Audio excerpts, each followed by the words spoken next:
At third base and hitting fifth, Alex Bregman.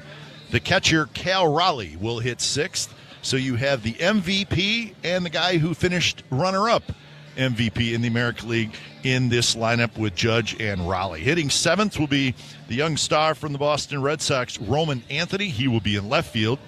Batting eighth and playing center field will be Byron Buxton. And batting ninth and playing second base from the Milwaukee Brewers will be Bryce Terang. And the big stud pitching today for Team USA from the Pittsburgh Pirates. Yep, he's the guy, Paul Skeens. So we'll get to see the reigning National League Cy Young Award winner. That is the starting lineup for Team USA. Let's take a look at the starting lineup for the home team, San Francisco Giants. Willie Adames will lead things off, and he will be at shortstop. Matt Chapman will bat second and play third base.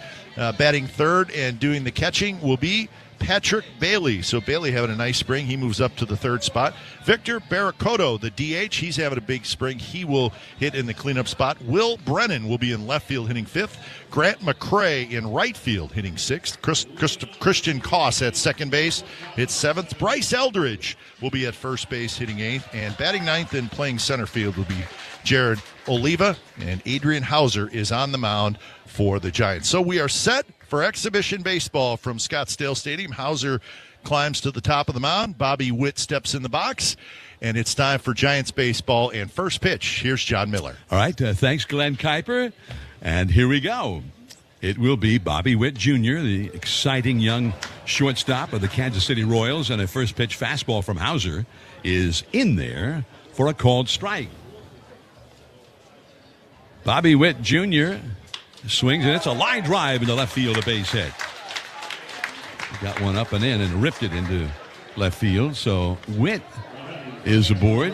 And in the regular season, and perhaps in the World Baseball Classic itself, a base stealer, had 38 steals, only thrown out 9 times last year. He also is a power hitter, had 23 home runs for Kansas City. And on top of that, he's a Gold Glove shortstop. Sounds like a pretty good player. Besides all that, he's okay. Here now is Bryce Harper, the veteran, left-handed batter, and he takes low and inside from Hauser, ball one. We will be saying that a lot today, John, with this lineup that Hauser and the rest of the Giants pitchers are going to be facing. It's something special, and it's going to be fun to watch. Harper played 132 games last year for the Phillies and hit 27 homers. 33 years old now, and he takes 2 high. 2-0 the count. So Adrian Hauser facing Bryce Harper. Hauser is a big guy, 6 feet 4 inches tall, 33 years old. Got his first big league exposure 11 years ago with the Brewers. Now the pitch. And that is down and away. And it's 2-0. I beg your pardon, 3-0. He has also pitched for the Mets a couple of years ago. And then last year, started the year with the White Sox. Now the pitch. And that is in there for a called strike. The home plate umpire, and that is a veteran, Alfonso Marquez. First base, Scott Barry. Second base, Adrian Johnson. And Brian Walsh is the third base umpire. Eldridge on the bag at first. And swing, and there's a shot deep into left center field. That's going to fall. Base hit. Hustling over to cut it off in front of the edge of the warning track is Oliva. Over to third base is Witt. He stops there. And a double for Bryce Harper. And so now the big guys come up. Here is Aaron Judge. 53 homers last year, but not as many as the guy on deck, Kyle Schwarber, who hit 56 last year. And neither one quite as many as Cal Raleigh, who's in the 6th spot in the lineup, who hit 60 last year. There's a swing. Ground ball into center field, base hit. First ball swinging. Coming from third to score is Witt. Rounding third, heading home. Also to score is Bryce Harper. And Team USA immediately has a 2-0 lead. And Aaron Judge just hit a ground ball. The infield was swung over toward the third base side. And had the infield been straight up, might have been just a ground ball to short. But as it is, a 2-run single, 2-0 USA. And here comes Schwarber now with nobody out.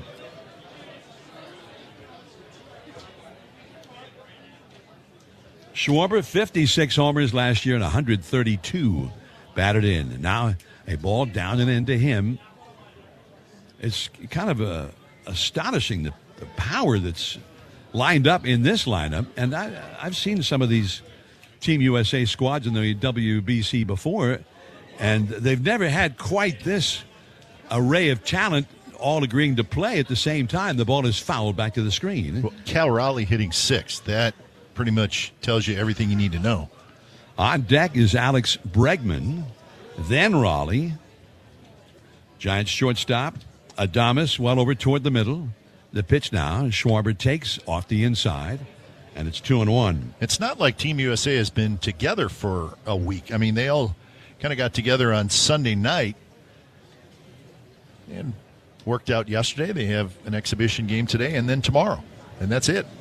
Now the set, the 2-1 pitch, way inside and low. Nice save there by Patrick Bailey on a ball that almost hit the back foot of Schwarber. He lunged to his right, backhanded the ball and knocked it down, kept it in front of him, keeping Judge at first base. Schwarber, more home runs than Judge last year, 56 to Judge's 53. But Judge, though, he can do it all.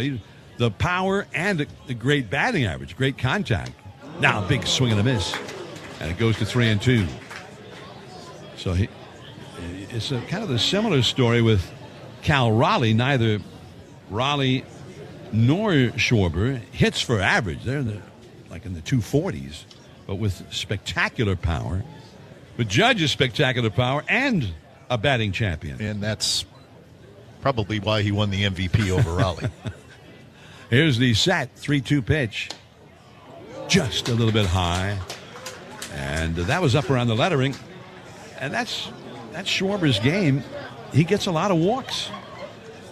So he just will not go out of the strike zone. So moving over to second is Judge. And Hauser has not yet recorded an out. Hauser, last year, first half of the season with the White Sox, and he did some of the best pitching he's ever pitched in the big leagues. Had a 2.1 earned run average in 11 starts for the Sox. Now the pitch off the outside with a slider to Bregman. This is kind of can be intimidating for anybody, even a guy who's been around as long as Hauser, to face these guys one after the other. Bregman, who was with the Red Sox last year, now the 1-0 pitch. That is in for a strike. And, of course, that was part of the story as to why Rafi Devers is with the Giants.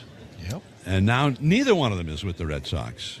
The former Sox third baseman, Devers, who became the DH when they signed Bregman. There's a swing, ground ball, diving to his left. Adames has it. Backhanded flip from his knees to second for one. And the relay by Costa first to a double play. Nicely done. And he was very cautious. He wanted to make sure of fielding that ball cleanly, so he lunged to his left, dropping to his knees. And then they were able to double up Bregman, and it was not close at first. Over to third goes Judge, but now 2 down. Hauser needed that. But now he's faced a guy with 53 homers last year. He's faced a guy with 56. Now he's facing a guy who hit 60.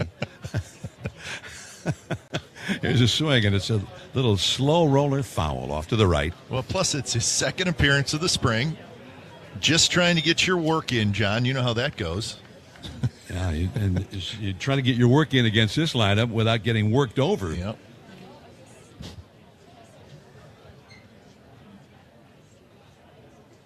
This will be his 19th pitch of this first inning. 2 runs in for Team USA. Cal Raleigh, switch hitter, batting left-handed.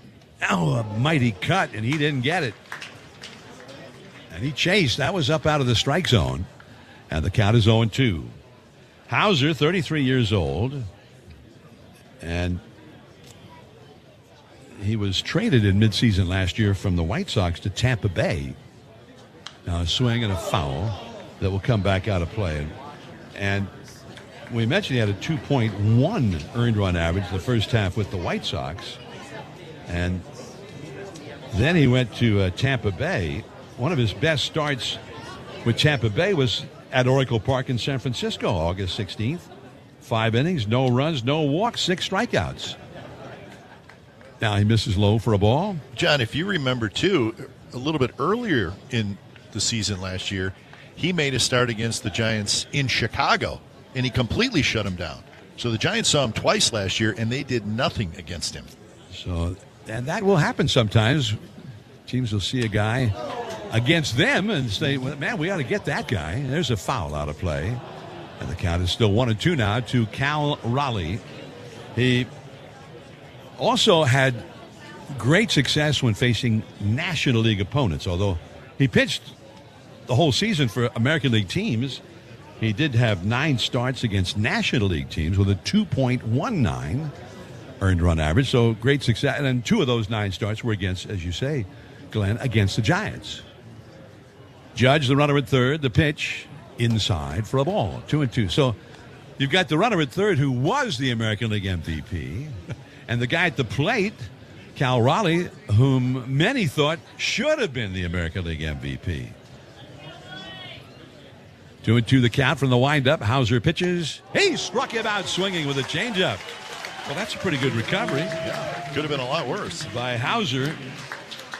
And Team USA gets just the 2. 2-0 USA, with the Giants having Adames, Matt Chapman, and Patrick Bailey coming up against Paul Skeens, no less. Another.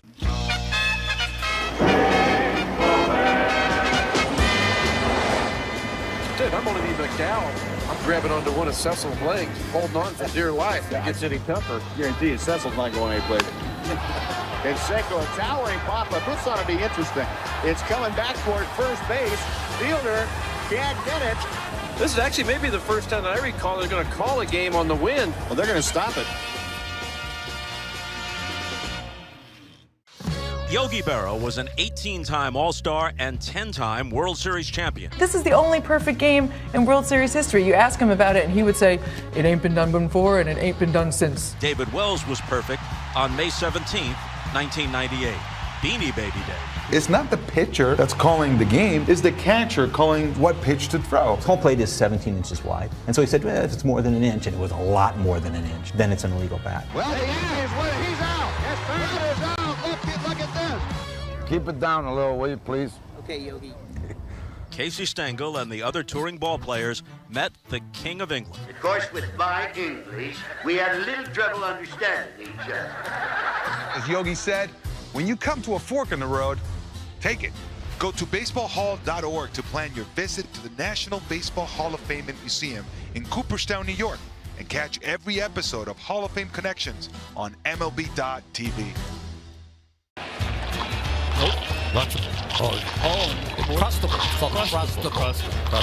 Yeah, I was worried about his left-handed wrist, but it appears Austin's okay. Rowdy Tellez is a big man with a big personality. He's a playful guy. That's Rowdy saying, hey, man, I'm getting out of your way. Nice play, JD. What a catch. He probably stuck with the pine tar. No kidding. Look at this guy. I mean, it comes off the screen, and he just barehands it. 6 feet, 6 inches tall. Cy Young Award last year. One of the premier pitchers in the game. Great stuff. And the Giants never had to face him last year. He did face the Giants in one of his earliest big league games the year before. Now he misses down and in. A fastball for ball one. Willie Adames, who hit 30 home runs last year for the Giants. Here is the pitch now. And a swinging strike with a fastball. I mean, it says he's 6'6", 260 pounds. And when he stands on the mound, he looks even bigger than that. From here, he looks like he's 7'5". Here's a swing and a foul. Big rip. That was a high fastball. And he was just a little bit under it. The count, 1 ball and 2 strikes. Skeens, in his only other appearance in the spring training for the Pirates in the Grapefruit League, faced Atlanta. He winds, he throws. Swing, line drive down the left field line. That's in there, base hit. Rolling toward the corner, toward the 360 marker. Giving chase is Roman Anthony, Team USA's left fielder. And Adames is into second with a double. Well, it's a spring training game. He's just working his way into shape, but that had to be kind of satisfying. It looked like a breaking ball, too, from Skeens. I would think it's incredibly gratifying just getting a hit off this guy. Not easy to do. So here now is Matt Chapman, right-handed hitter, and Skeens, Skenes, delivers. And he's off the outside. 98 miles an hour with that one. 2-0, Team USA leading. Adames at second, Chapman at the plate. And then Patrick Bailey on deck. Here it is. Swinging a hard ground ball to second. Comes up and is dropped by Turang. Picks it back up right at his feet and throws to first for the out. Chapman hit that one very hard right at Turang. That does move Adames over to third with one out. And it brings up Bailey for Team USA. Skeens on the mound. And Raleigh doing the catching. Harper at first. Turang at second. Witt, the shortstop. Bregman at third. A lot of Gold Glovers out there. Roman Anthony, the young star of the Boston Red Sox, left field. Byron Buxton, a perennial Gold Glove caliber center fielder from the Twins. And then Aaron Judge in right. There's a foul out of play by Bailey. Infield is back, normal depth. The only guy who's pulled in a bit who might make a throw home is Bregman. Now Skeens, who is one of the premier strikeout pitchers in the game, and he misses low for a ball. 1 ball and 1 strike. Skeens in his career has thrown 320 innings, 386 strikeouts. Wow. 1-1 pitch, swing and a bouncer to short. That'll get a run home. The ball fielded by Bobby Witt, who is shaded toward the middle of the diamond, and he throws out Bailey, but that's very nice situational hitting by Bailey. The infield was back, so a ground ball almost anywhere was going to get a run home, and he hit the ground ball against a guy who gets a lot of strikeouts, as you just said, Glenn. Last year with the Pirates, 32 starts, 187 and 2/3 innings pitched, 216 strikeouts. Now he's off the outside with a slider to Barry-Coto. And in his 187 and 2/3 innings pitched, only 136 hits. Just tough to get a hit against him, whether you make contact or not, as the ball is fouled back and out of play. Skeens did make his 3rd Major League start against the Giants in May of 2024. The Giants got a run and 3 hits against him. He walked 1, struck out 3 in 6 innings. Now here's a swing and a high pop-up foul first base side. That will range back into the seats. Joey Bart was, of course, kind of newly a former Giant at that time, and he was the battery mate for Skeens, and he had a grand slam against the Giants to give Skeens and the Pirates the lead early in that game. Ended up being a wild game. The Giants scored a lot of runs after Skeens was out. Now here's a swinging strike 3 by Barry-Coto. That was a fastball down, and he could not make contact. The Giants get one of those runs back, and it's 2-1 Team USA as we head to the 2nd inning. Roman Anthony will be coming up against Hauser on the KNBR. Whoa. Good effort down there. That's just foul. Whoa! Swing and a miss, and the bat goes flying. He says he's all right. It says, who needs a beverage? I need Look my at this. beer. He wants a beer, guys. I hope Todd remembers the safe word. You have become a legend. 2 dislocated shoulders and a broken clavicle. Not a problem. I want to go party with that guy.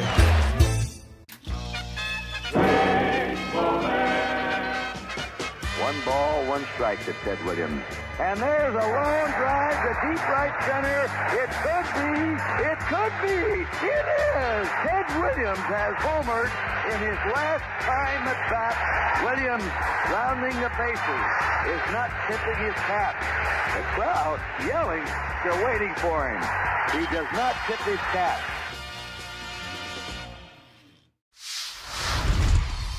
Do you guys make your own brisket here? Yes, we do. We are known by our brisket. Barbecue brisket sandwich. Quality is better than other places, and it looks good. We're ready to eat. We go to an average 500 briskets per game. We hear a lot from our fans. They want to try something with wrap, easy to eat. So we say, well, let's do like brisket, wrap, and an egg roll. That's beautiful. You get the gold medal for culinary brisketry here in Texas. Yes.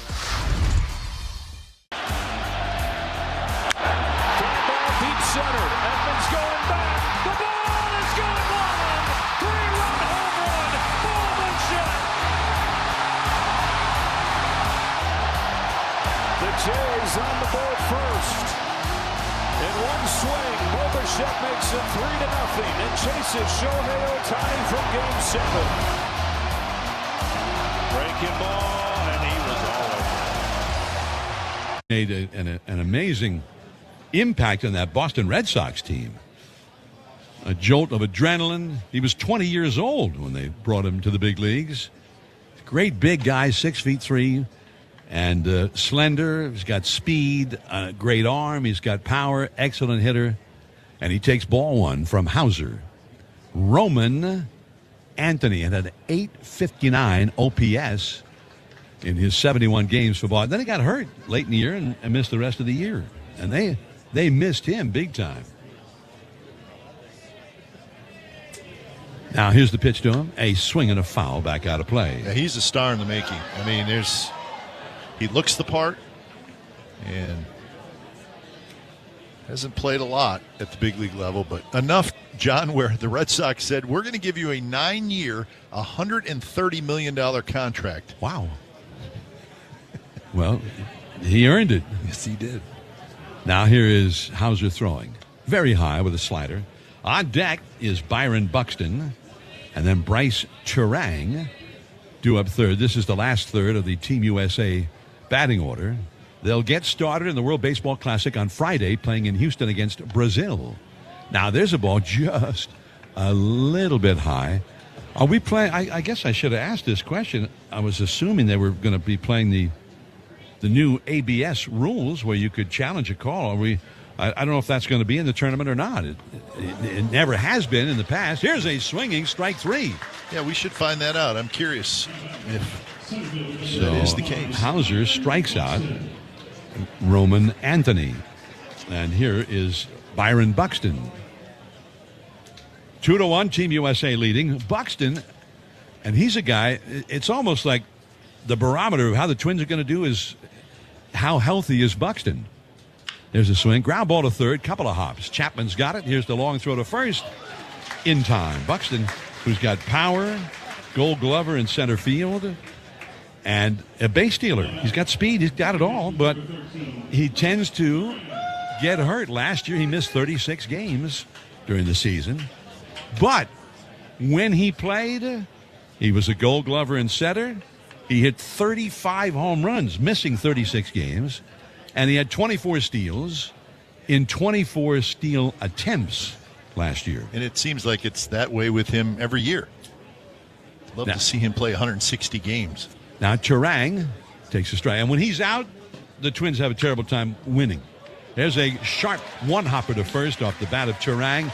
Gloved by Eldridge, runs into the bag for the out. And Hauser retires Team USA in order. We go to the last of the second. Will Brennan and then Grant McCray coming up with the Giants, who trailed Team USA 2-1 on the KNBR Giants Radio Network. Yeah, mine was a tops now as well. I hit my first walk-off last year against the Mets. Jacob Young, Nationals win! Now he's got his first walk-off big league hit. Dad had bought a stack of them.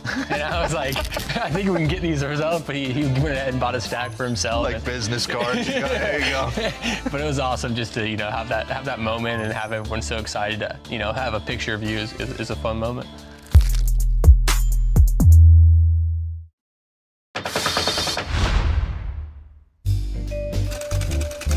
Sometimes artifacts in the collection of the Hall of Fame can tell multiple stories. This is the earliest known Yankees baseball cap in existence. It tells a story of a very early baseball cap and of a guy who just had a cup of coffee in the big leagues. But there's actually a hidden story inside this cap. There's another name written in the cap. So who's Dolan?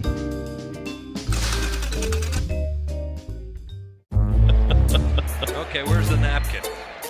No. Not yet. Not yet.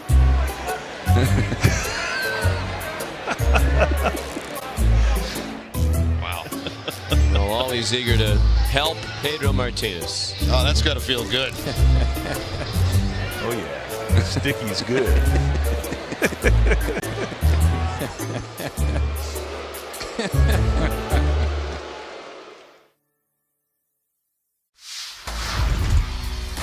Some overnight oats right before the game. My teammates look at me like, what are you doing, dude? My mom's cooking, probably. She makes some good.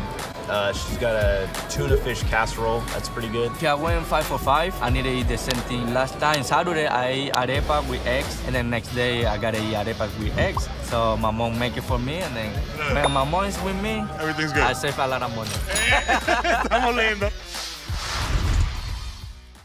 By the way, we were wondering between innings about the use of the automatic balls and strikes system in today's game. It's being used in all the exhibition games in the Cactus League and the Grapefruit League. This does not count as one of those games. Here's which I always thought was kind of hilarious. Well, none of those games count in the first place. They're just exhibition games. Here's a called strike to Will Brennan. What's the definition of counting, right? It counts to somebody. Here's the one strike pitch, and Brennan takes low and inside with a slider. Or maybe, was that his splinker? The Glenn? splinker. Yeah, maybe. 1-1 the count now to Will Brennan, and you might say, splinker? What the heck is that? Yeah, what is that thing? Here's the 1-1 pitch, way outside and high for a ball. John, it's the cousin of the Fosh. The Fosh, okay. Can't forget the Fosh ball. So splinker, I'm assuming it's like a cross between a sinker and a splitter. Here's a splinker or a cross between a splitter and a sinker, and it's a swinging strike 2. 2-2 the count now to Will Brennan, guy with a lot of big league experience, just picked up by the Giants before the start of the Cactus League. 2-2 pitch. Swing, and there's a high fly ball into shallow center. In quickly and to his left is Buxton, and he's got it. One away. But we were wondering about the ABS today. Apparently, Glenn, in the tournament, the WBC tournament, no automatic balls and strikes system that will be used in all of Major League Baseball in the regular season this year. That's what we are told. The ABS challenge system will not be used in the WBC. And then the question was, what about today? Because it's still a springtime exhibition, but it's not actually considered a big league exhibition because it's not the Giants playing another big league team, but rather Team USA, which I never quite got that whole idea that, oh, no, this is not an official Cactus League game. Sorry. Yes, it is. To me, it's the most official one we'll be seeing all spring. Here's a swing, and there's a high fly ball by Grant McCrae into medium deep left field, going back and to the edge of the warning track, then battling with the sun as he moves to his left a bit. Anthony reaches out and makes a thigh-high catch. So, 2 down. Grant McCrae hit that one with some authority to the opposite field. He's had a nice spring. I mean, he may be in the conversation for that 4th outfield spot, which has got a lot of candidates. And he's made great strides in terms of he doesn't go up there swinging and everything. He's got a plan. He's got a good knowledge, a good feel for the strike zone.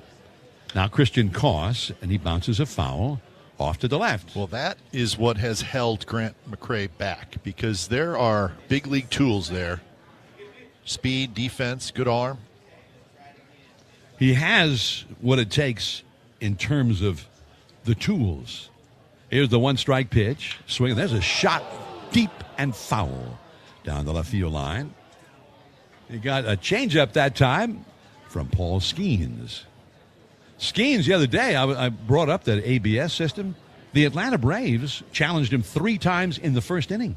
3 different strikes they challenged, and all 3 got overturned. Here's the 0-2 pitch, outside for a ball. And then the first batter of the second inning for Atlanta immediately got a called strike, challenged that, and got it overturned. So Skeens had 4 called strikes get overturned on the ABS system. Now there's a high fastball, a check swing, an appeal for the first base umpire, Scott Barry. No swing, he says. 2-2 with 2 down, nobody on. Anyway, he ended up walking 4. He walked all the guys that had calls overturned against him. He pitched 2 1/3 innings, had 4 walks and 4 strikeouts. Through 53 pitches. All because of the ABS system. Yeah. Here's a swinging strike 3. And down goes Cause. The Giants go down in order, and we head to the 3rd inning here in Scottsdale. Hauser will trot back to the mound, and look out. Top of the order coming up, Bobby Witt Jr., Bryce Harper, and Aaron Judge. Coming up for Team USA. 2-1, the Giants are trailing on the KNBR Giants Radio Network.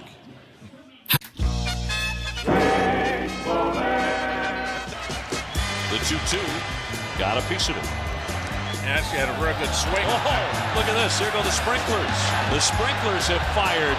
Pedro soaking wet. He's laughing. Seems unfazed by it. Oh, goodness. His smile is so infectious around this ball club. I have never seen this happen This before. is comedy. Pedro's just taking a little shower. This is absolute comedy. I want to ask you about food. What is something that you have to eat to beat a judge? Oh, Aaron Judge! Send him to Monument Park now! We got some good chefs in New York. They've been cooking up some nice chopped cheeses, and that kind of, it gets you, I don't know if I should tell the kids that they should be eating chopped cheese before a game. Before the game, probably steak. That's usually what I go to. I like a steak, no vegetables. No vegetables? No vegetables. Is it straight protein? Yeah.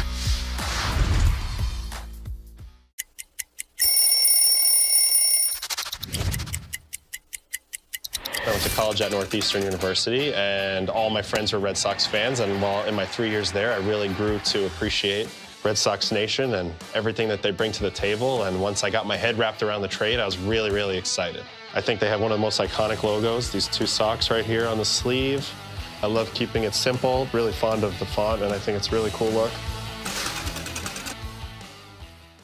To like build this for them and spend the last year of coming up with this concept and getting it off the ground and getting everybody here, like it just feels really good to have everybody coming and experiencing the thing that we've been working so hard on. To be able to like take the experiences of Comic-Con and add that to a card show just is really fulfilling, because as somebody who grew up going to card shows and still goes to the same card show in the same church basement in Trumbull, Connecticut every month, like it's great. Card shows are amazing, but to be able to add all of this experience is what makes this great.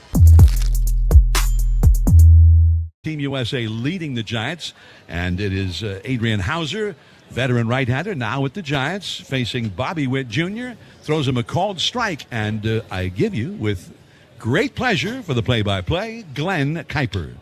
Thank you, John, and I appreciate it. Bobby Witt, the second pitch he sees, he dribbles one foul back toward Team USA's dugout. So a quick 0-2, Adrian Hauser, his 3rd inning of work, 24 pitches in the first inning, but just 9 in the second inning. So he had a quick second inning. And here he faces the top of the order. 0-2 pitches, bounce to the right side, diving play by Eldridge. The big fella gets up, he flips to Hauser, and they get the speedy Bobby Witt. Terrific play by Bryce Eldridge as he had a layout to his right on the backhand. And Hauser had a hustle over there. And maybe what made the play so difficult was the speed of Bobby Witt.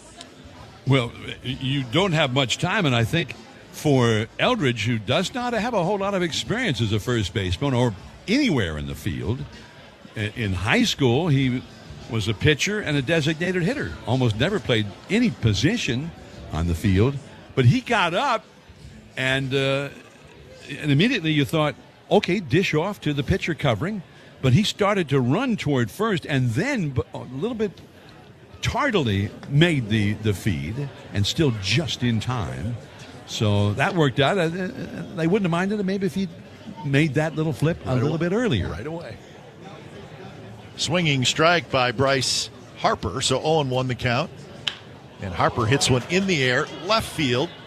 Brennan drifts to his left a little bit, reaches up, makes the catch. And that is out number 2. Glenn, I forgot to mention this, and I know you kept looking at me like, well, when? I don't remember looking at you like that, John. I saw it. I know that look. This copyrighted broadcast is presented by the authority of the San Francisco Giants and may not be reproduced or retransmitted in any form. The accounts and descriptions of this game, such as they are, may not be disseminated without the express written consent of the San Francisco Giants. Aaron Judge steps in on the first pitch he sees. He hits one foul, headed for the parking lot. Hank Greenwald's autobiography, the title was This Copyrighted Broadcast.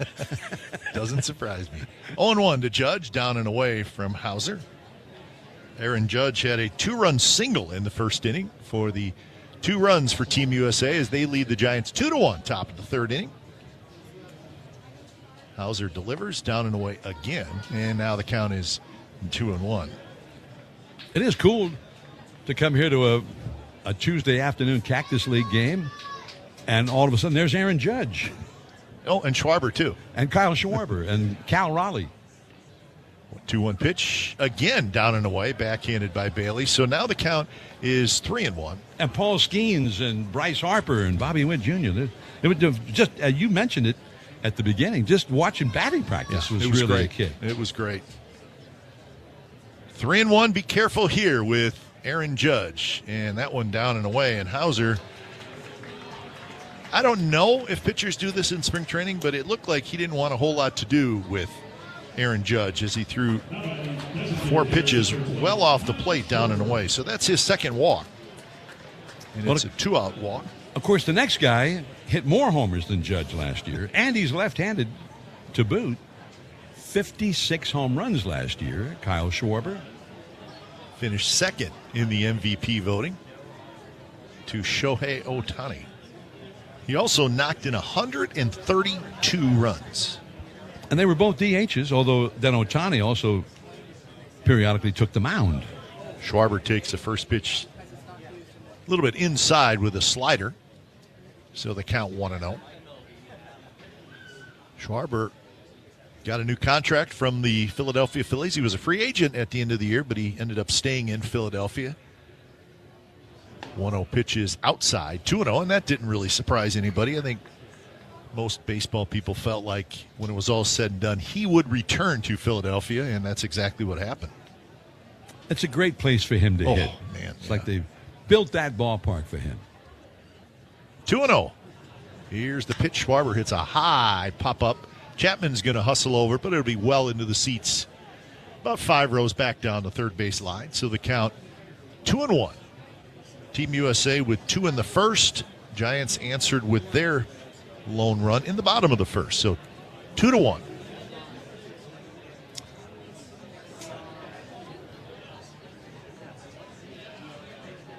Hauser trying to get through 3 innings today. Swing and a miss. Took a little off. 88 miles an hour on a slider. So the count even 2-2 with Judge at first.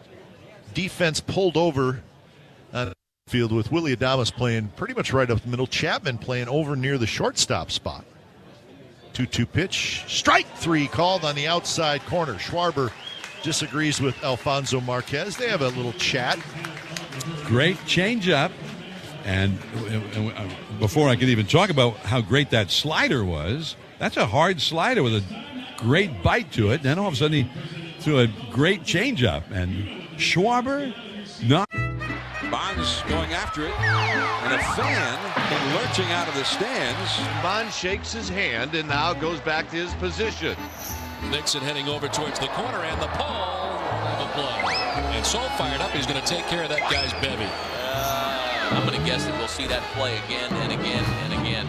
Line shot that is caught by Jose Nieves. It hit his glove, it hit his head, and the ball bounced back in his glove.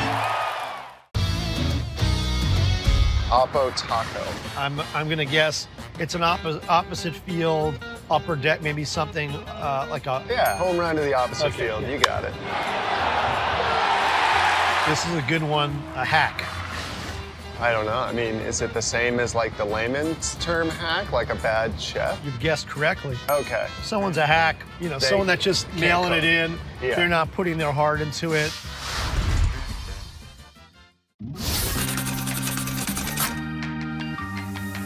Now, representing the organization, Jim Leland and AJ Hinch are presenting Miggy with a customized set of cleats made by renowned artist Marco Terzo, made from several significant baseballs from Miguel's career.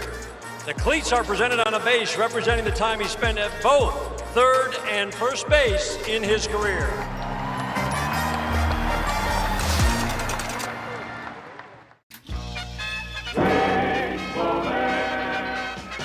One ball, one strike to Ted Williams. And there's a long drive to deep right center. It could be, it is! Ted Williams has homered in his last time at bat. Williams, rounding the bases, is not tipping his cap. The crowd yelling, they're waiting for him. He does not tip his cap. Stepping in against Paul Skeens. Skeens, a couple of strikeouts. He's given up one hit. And the first pitch to Eldridge is bounced foul down toward the far end of the Giants dugout on the first base side.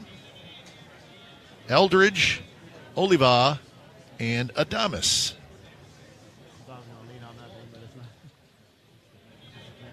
Big, tall Bryce Eldridge waiting.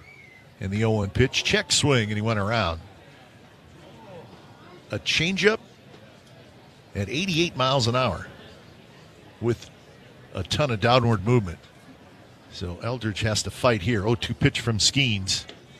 Just a little bit low, but a good take.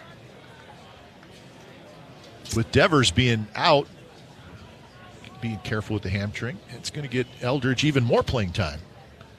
Giants will get a longer look at the big first baseman. 1-2 pitch in the dirt. Not close, 2-2. I asked Buster Posey before the game about Devers. This is the fifth game in a row in which he has not played, but he said he was in the batting cage earlier today. So I think they're just trying to be cautious this early in the spring. 2-2 pitches drilled to center field. Buxton racing back. Buxton still going back, and he makes an over-the-shoulder catch. Eldridge put a charge into that one, but Buxton got a great jump and showed us why he has the Gold Glove hardware. That ball was up, and he's done this a couple of times this spring now, where he's really clobbered one. That ended up having topspin on it. So a ball that was up around the lettering on his shirt, maybe even almost shoulder high, and he got on top of it. Yep. Almost put it over Buxton's head. So one away. And here's Jared Oliva. Right-handed hitter playing center field. 0-1 pitch, swing and a miss, and now it's 0-2, so a quick 0-2. That one clocked at 97 miles an hour. Fastball. Looked like it maybe had a little movement on it in the dirt with the 0-2 pitch. So 1-2. Willie Adames will be next. 2 runs, 3 hits, no errors for Team USA. 1 run, 1 hit, no errors for the Giants here in the bottom of the third. Probably be the last inning for Paul Skeens. Breaking ball. That one hung a little bit. Levi had a pretty good swing at it, but fouled it back to keep the count at 1-2. Now Skeens, with an eye toward the tournament, did stretch out through 53 pitches in his first start for Atlanta, or against Atlanta the other day, while with the Pirates in the Grapefruit League. 1-2 pitch down and away. Well, you know what? If that's the case, he may have another inning in him then. And in the first round of this tournament, a starting pitcher can go as many as 65 pitches. So he may be wanting to stretch it out to be able to do that by the time that tournament starts. Swing and a miss. He struck him out. So that's the third strikeout by Paul Skeens. Well, there's his splitter. Not his fastball, but the split finger fastball that came in and tumbled downward. 94 miles per hour. And it's not necessarily that he uses that as his changeup. He throws a changeup. There's a word for that. Unfair. Here's Willie Adames. He opened up the bottom of the first with a double, and he fouls it straight back. Good swing by Willie Adames. By the way, I looked this up a little bit because we got kind of excited when Eldridge hit that line shot to center field. I Did a little research on it, Glenn. 112 miles an hour off his bat. Really? I'm guessing that Skeens is not used to seeing guys hit the ball 112 miles an hour against him. Especially if the pitch is up a little bit. And Eldridge was able to get to it. 0-2 now to Willie Adames. Adames scored on Patrick Bailey's ground out in the first inning. 0-2 pitch, fouled. It was headed back our way, but it just caught the top of the backstop. Well, it was, as we say, it was up around the lettering on his shirt, top of the strike zone at best, and it was a 97-mile-an-hour fastball, and he hit it 112 miles an hour. 0-2 to Adames, swing and a miss, struck him out. So Paul Skeens has retired 9 in a row with 4 strikeouts. So the big right-hander heads off the mound. And that one, 99 miles an hour. Well, he's getting loose in the Arizona heat. So the Giants go quietly in the bottom of the third. We are through 3 from Scottsdale Stadium. Team USA 2, and the Giants 1 on the KNBR Giants Radio Network.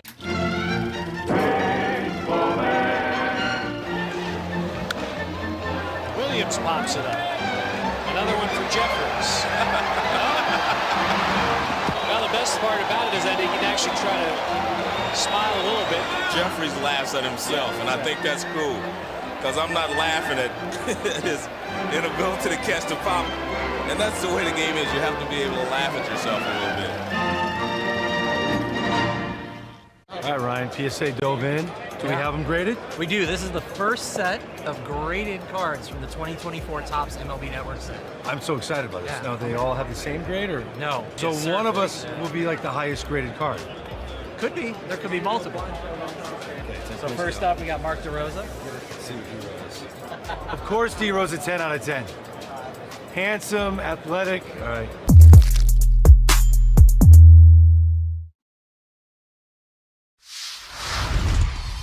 We play in Toronto. Guerrero sends over some good stuff for the guys, so when we play in Toronto, I definitely dive into that. You gotta be careful with Vladdy, bro, because a Dominican breakfast will put you to sleep, bro. ¿Cómo está sonando la comida dominicana ya? La comida dominicana ya no sé cómo está sonando, porque obviamente mi esposa me cocina. O sea, hay restaurantes, pero no voy a comer comida latina.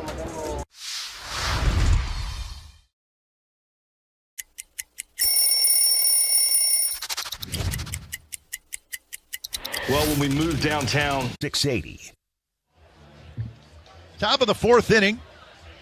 John Miller and Glenn Kuiper, hope you're enjoying your Tuesday afternoon. You may not be enjoying it as much as we are, because we have exhibition baseball. And this place, John, you've done hundreds of games from here. This place is jammed on a Tuesday afternoon. And it's just ideal. It's not stinking hot the way it's been the last 7 or 8 days. And still, I think it was 81 at game time. It's supposed to get up to about 83, maybe 84. So a new pitcher for the Giants, it's Blade Tidwell, and his first pitch is up and into Alex Bregman. So we get to look at the youngster that we've talked a lot about, seen a couple times, Blade Tidwell. And his 1-0 pitch is hit by Bregman to deep left center field, and it is gone. Halfway up the berm, right under the scoreboard in deep left center field. And that's a home run for Alex Bregman, and that gives Team USA a 3-1 lead. So he's right in the middle of there's Judge, 53 homers, Schwarber, 56 homers, and then after Bregman, Raleigh, 60 homers. He hit a paltry 18 homers last year. He's the guy who hits the first home run of the day. And he hit it well. It jumped out of here. So, 3-1, here's Cal Raleigh. For Tidwell, this is his 3rd appearance, and Raleigh hits a fly ball to center field. It's shallow. Oliva comes in, and he makes the catch for out number 1. Let's pause for station identification on the KNBR Giants Radio Network. This is the flagship of Giants baseball. Double play! KNBR and KNBR-FS San Francisco, the sports leader. 1 out, top of the 4th. The Bregman home run has given Team USA a 3-1 lead. First pitch to Roman Anthony is a breaking ball that he swings over top. So Blade Tidwell, 24 years old, 6'4", 115 pounds. The 0-1 pitch is popped up. Patrick Bailey turns around, comes back, but it's going to be just into the seats.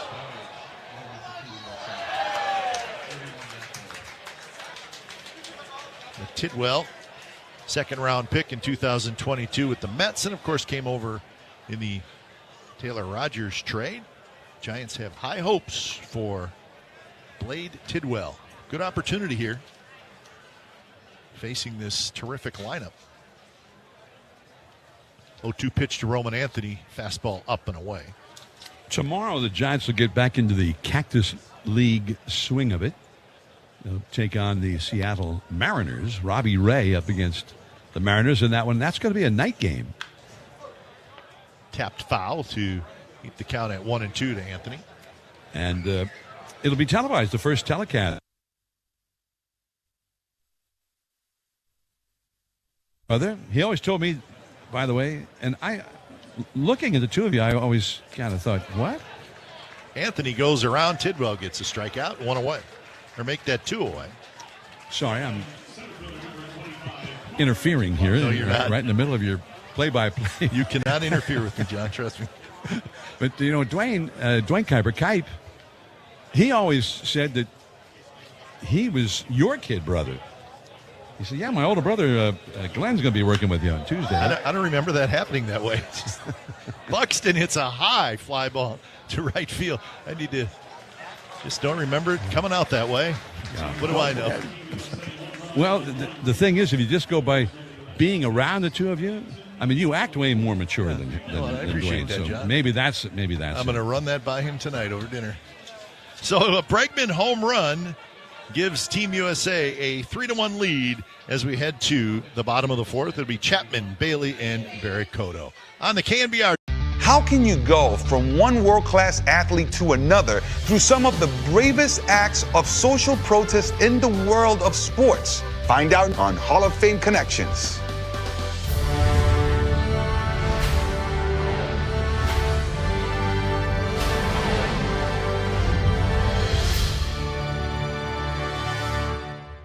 Jim Thorpe's resume reads like a work of pure fiction. So he's in the Pro Football Hall of Fame. He's in the College Football Hall of Fame. He got Olympic medals for the decathlon and the pentathlon. That's not even just running. That's like, the discus and the hurdles and all of these things. He's the greatest at I thought I was an athlete, Lindsay. Thorpe finished his Major League Baseball career with the Boston Braves in 1919, where he played alongside an outfielder named Les Mann.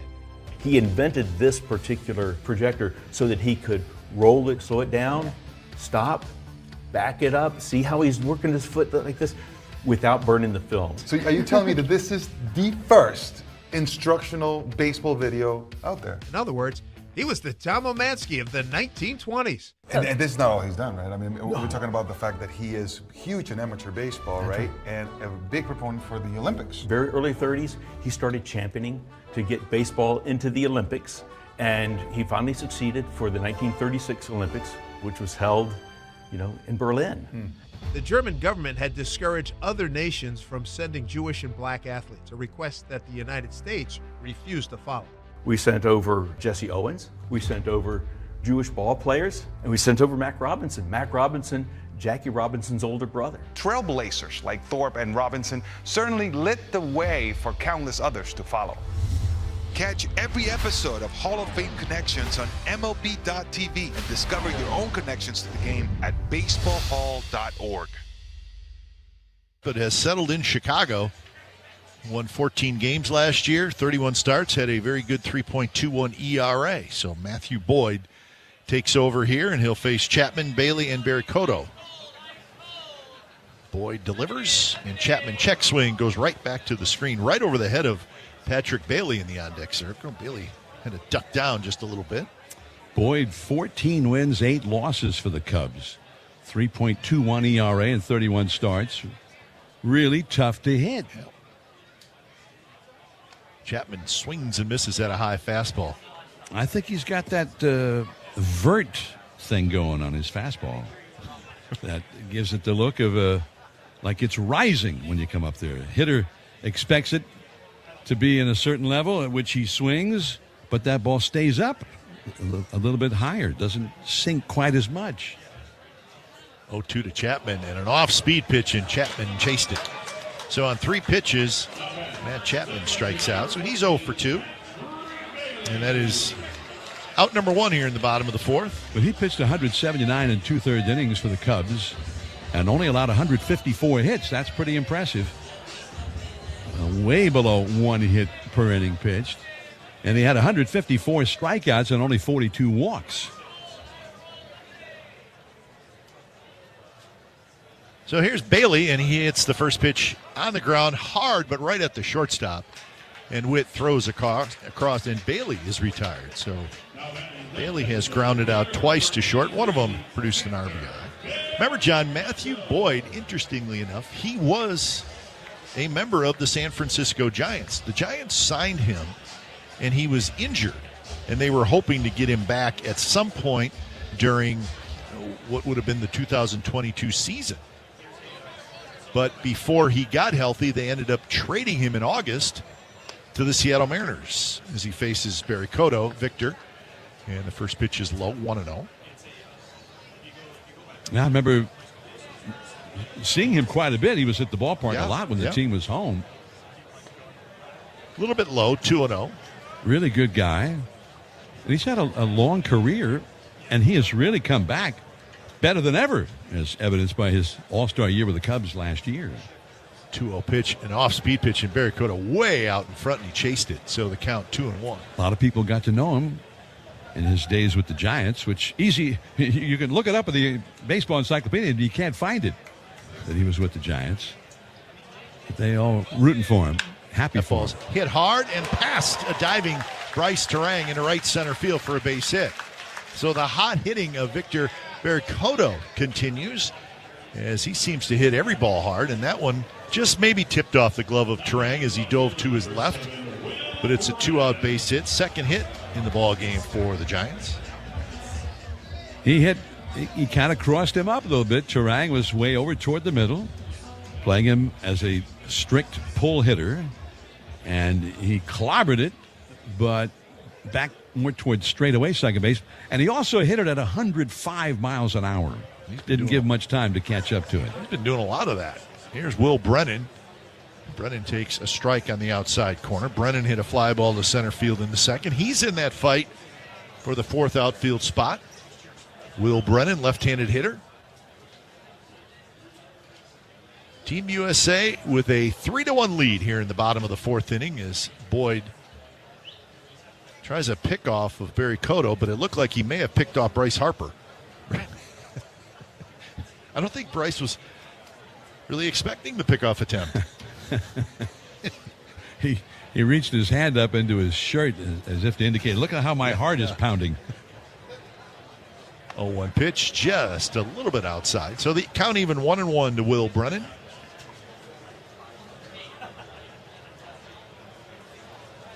Grant McCray would be next if the inning could continue, but here it's lefty on lefty, Boyd and Brennan.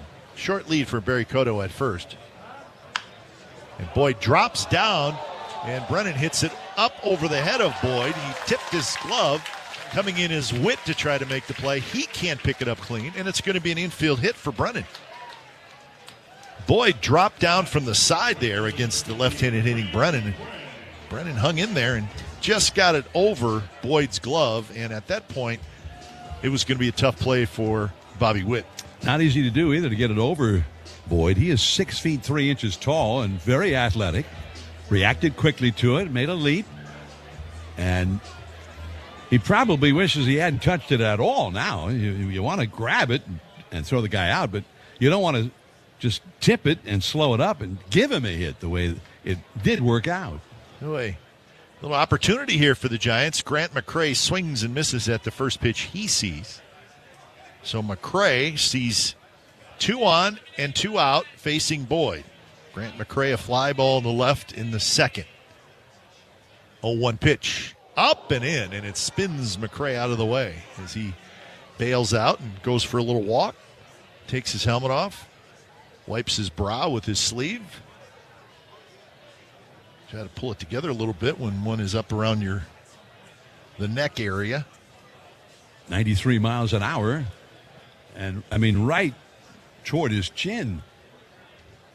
Barry Cotto at second and Brennan at first.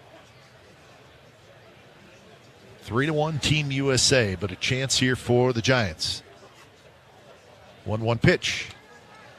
Inside, quick throw to first, and Brennan dives back in as Bryce Harper snuck in from behind.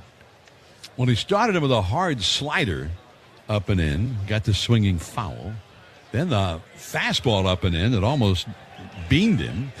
And then all of a sudden he snapped out that big slow curve, and he's got one of the best of any left-hander in the league. 2-1 pitch, a high fastball there, and that's a swing and a miss. So now the count 2-2.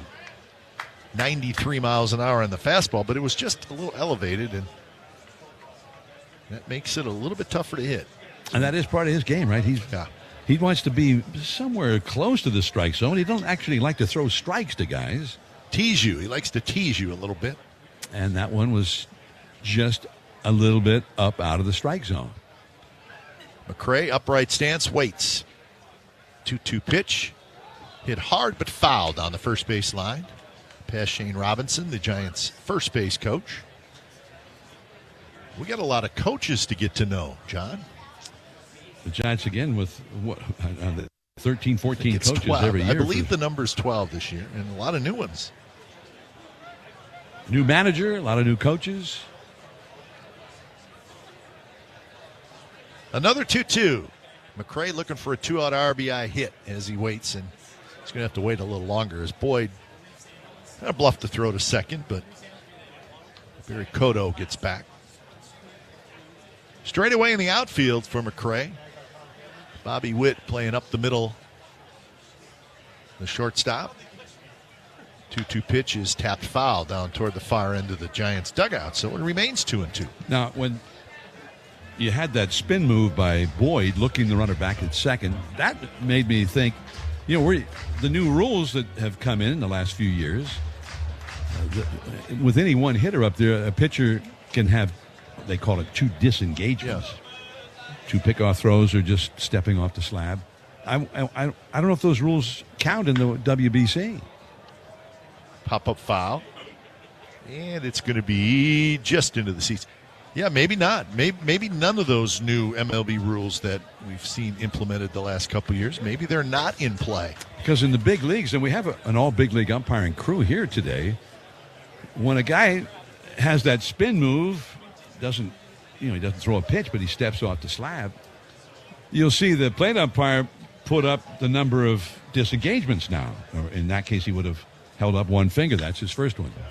Roll toward first, right behind the bag. Harper grabs it, and he beats McRae to the bag, and the Giants strand a pair. So, Giants make a little noise, but do not score. We have played 4 innings from Scottsdale Stadium.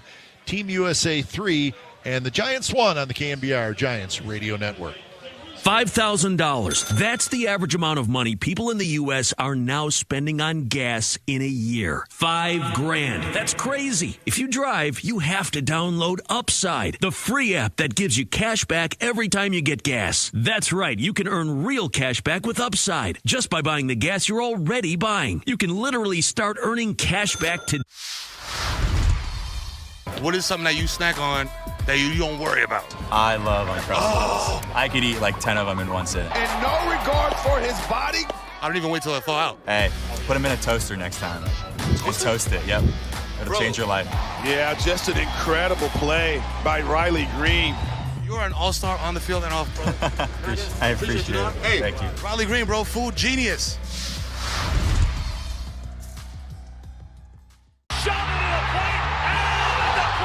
Pop quiz. How do you go from Captain Clutch to the Iron Horse through a milestone and a marathon? The answer is on Hall of Fame Connections.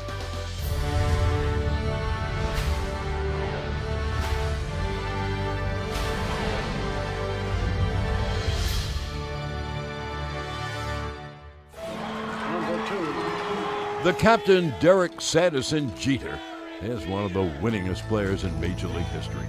He was wearing these very batting gloves when he notched one of those most memorable hits, the 3,000th of his career. Are we supposed to spit in them like they do the batting gloves? No spitting. This is a non-spitting museum. 3,000!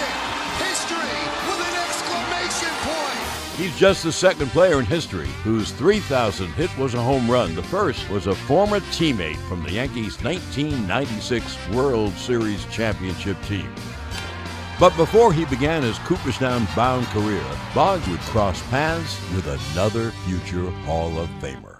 September 6, 1995, the Iron Man played his 2,000th 131st consecutive game, surpassing the unbreakable record of the Iron Horse. Now that's how you pass the torch. Catch every episode of Hall of Fame Connections on MLB.tv and discover your own connections to the game at baseballhall.org. Team USA got 2 runs in the first on a 2-run single by Aaron Judge. And then the Giants got a run of their own in the last of the first against Paul Skeens. Now here is a ball missing with a breaking ball. 1 ball and 1 strike. Then a home run in the 4th inning by Alex Bregman against Blade Tidwell. 3-1 Team USA as Charang lifts a high foul back out of play. Charang from Southern California. And last year, because he was Gold Glove quality at second base immediately for the Brewers, one of the best in the game. Now he swings and rips one past the mound and into center field. Base hit. So Charang, who grounded out his first time, singles here. And he's a base stealer. He had 24 steals last year for the Brewers. And now another speedster, Bobby Witt Jr., will come up, the leadoff man who has singled and scored a run. And was robbed by Bryce Eldridge, who made a sprawling grab, diving to his right to get up and then throw him out in the 3rd inning. And there's a swinging strike by Witt, so the count is 0-1. But Charang last year, all of a sudden, he could still steal a base, and he hit well for average, great defensive second base. But he also started hitting with a lot of power, especially down the stretch for the Brewers a year ago. Now there's a ball in for a strike to Witt. 1 ball and 1 strike. He's really turned into one of the better all-around players in the National League. 18 homers, 81 batted in for Charang last year. Now Witt, who is a similar kind of a player, great speed, base stealer, great defense. He's a Gold Glover at short in the American League. And hits with power, hit 23 home runs last year. And stole 38 bases. Little tapper out toward the mound. Into barehanded is Tidwell, and he throws the ball down the right field line. Well, he insisted on getting it himself instead of letting Patrick Bailey handle it. Bailey's one of the best at that kind of a play, trailing that ball out. But Tidwell just decided, well, maybe I better just grab it with the fast runner going. And he ended up throwing it away. So kind of a catastrophe there. And like he wasn't going to get him anyway. No, and he lost his footing just a little bit. And he fired it past Eldridge. I think that's a hit plus the throwing error. And if he had let Bailey handle it, Bailey might not have thrown him out either. He's one of the fastest runners in the game. Here is Bryce Harper, and he rips one into right center field, a base hit. So Charang scores from third. Witt sprinting around third. He scores on a 2-run single by Bryce Harper. And now it is 5-1 Team USA. And here comes Aaron Judge. Bryce Harper, you always kind of associate Harper with home runs and runs batted in. On this team, he's a table setter for the big power guys. He only hit 27 homers last year for the Phillies. Now he takes a called strike. 27, that's all. Strike 1 now to Aaron Judge, who hit a 2-run single to center, knocking in the first 2 runs of the game. That was in the first, and then he walked in the 3rd. Facing Tidwell for the first time. Now a hard ground ball into left field, base hit. Hit it right through the hole between 3rd and shortstop. Harper goes to second and holds on, and that's the 4th hit in a row to start this inning. But Team USA, 2 runs in, a 5-1 lead. And now Judge is going to leave the game. And a pinch runner will go in. It's like Pete Crow Armstrong is the pinch runner. the Chicago Cubs center fielder, PCA they call him, in Chicago. He's got lots of speed. Great defensive center fielder. Now here is timeout granted to Schwarber. And the pitch was thrown, and Patrick Bailey is saying, wait a minute. How could you call timeout there when the guy's throwing the pitch? Then he turned around to us and put up 2 fingers. I don't know what that means. Peace. Peace, John. I got to brush up on my umpire signals. Here's the pitch now to Schwarber. And that's a ball. Schwarber, left-handed batter with enormous power, has walked and struck out. So the runners, Bryce Harper, who he's a power guy, but he's always run well. He's at second. And Pete Crow Armstrong, very fast runner at first. And there is a strike to Schwarber with Alex Bregman on deck. 5-1, Team USA. And Tidwell pitches. Swing, ground ball, hit sharply to first, over to backhanded. Eldridge, he throws to second, 1. The relay back to first, double play. Well, that was started very nicely. You got Schwarber, who's not a particularly fast runner, and he hit it sharply, but you've got to field it cleanly and make a strong throw to second, and Eldridge did both of those things beautifully. Eldridge has a good arm. He used to be a pitcher. When he was in high school, when he wasn't hitting. And that was not an easy hop. It was a little bit of an in-between hop, and Eldridge stayed with it. So, first baseman to the shortstop to the pitcher covering. 3-6-1 for the double play. The man in the middle who made the strong throw to a moving target, Tidwell covering at first. That was Adames. Now Bregman takes ball 1.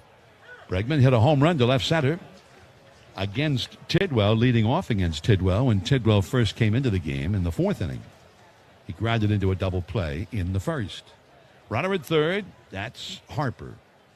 1-1 pitch, slider in the dirt outside for a ball. 2-1. We've done a little research about the rules that will be in play for the World Baseball Classic. There are a lot of pitch limits for starting pitchers that will go up with each succeeding start.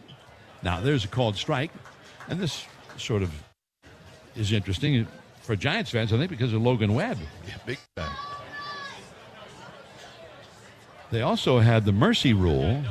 If a team is leading by 15 runs or more after 5 innings or 10 runs after 7 innings during pool play, then the game's over. Here's a ground ball to third, over to his left. Chapman's got it.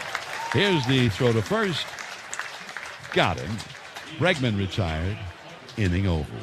2 more runs for Team USA. 4 more hits. And the Giants coming up with Koss, Eldridge, and Oliver, with Team USA leading 5-1 on the KNBR Giants. All right, I got a couple packs of 1986 Topps baseball cards. Let's open them up and see who's in here. I love the bubble gum. Oh my. Tom Seaver, but with a White Sox uniform on. The franchise for the Mets. I played with him in 1983, my rookie season. I was just in awe with these guys when I saw them in spring training and got a chance to play with them. Baseball cards of memories.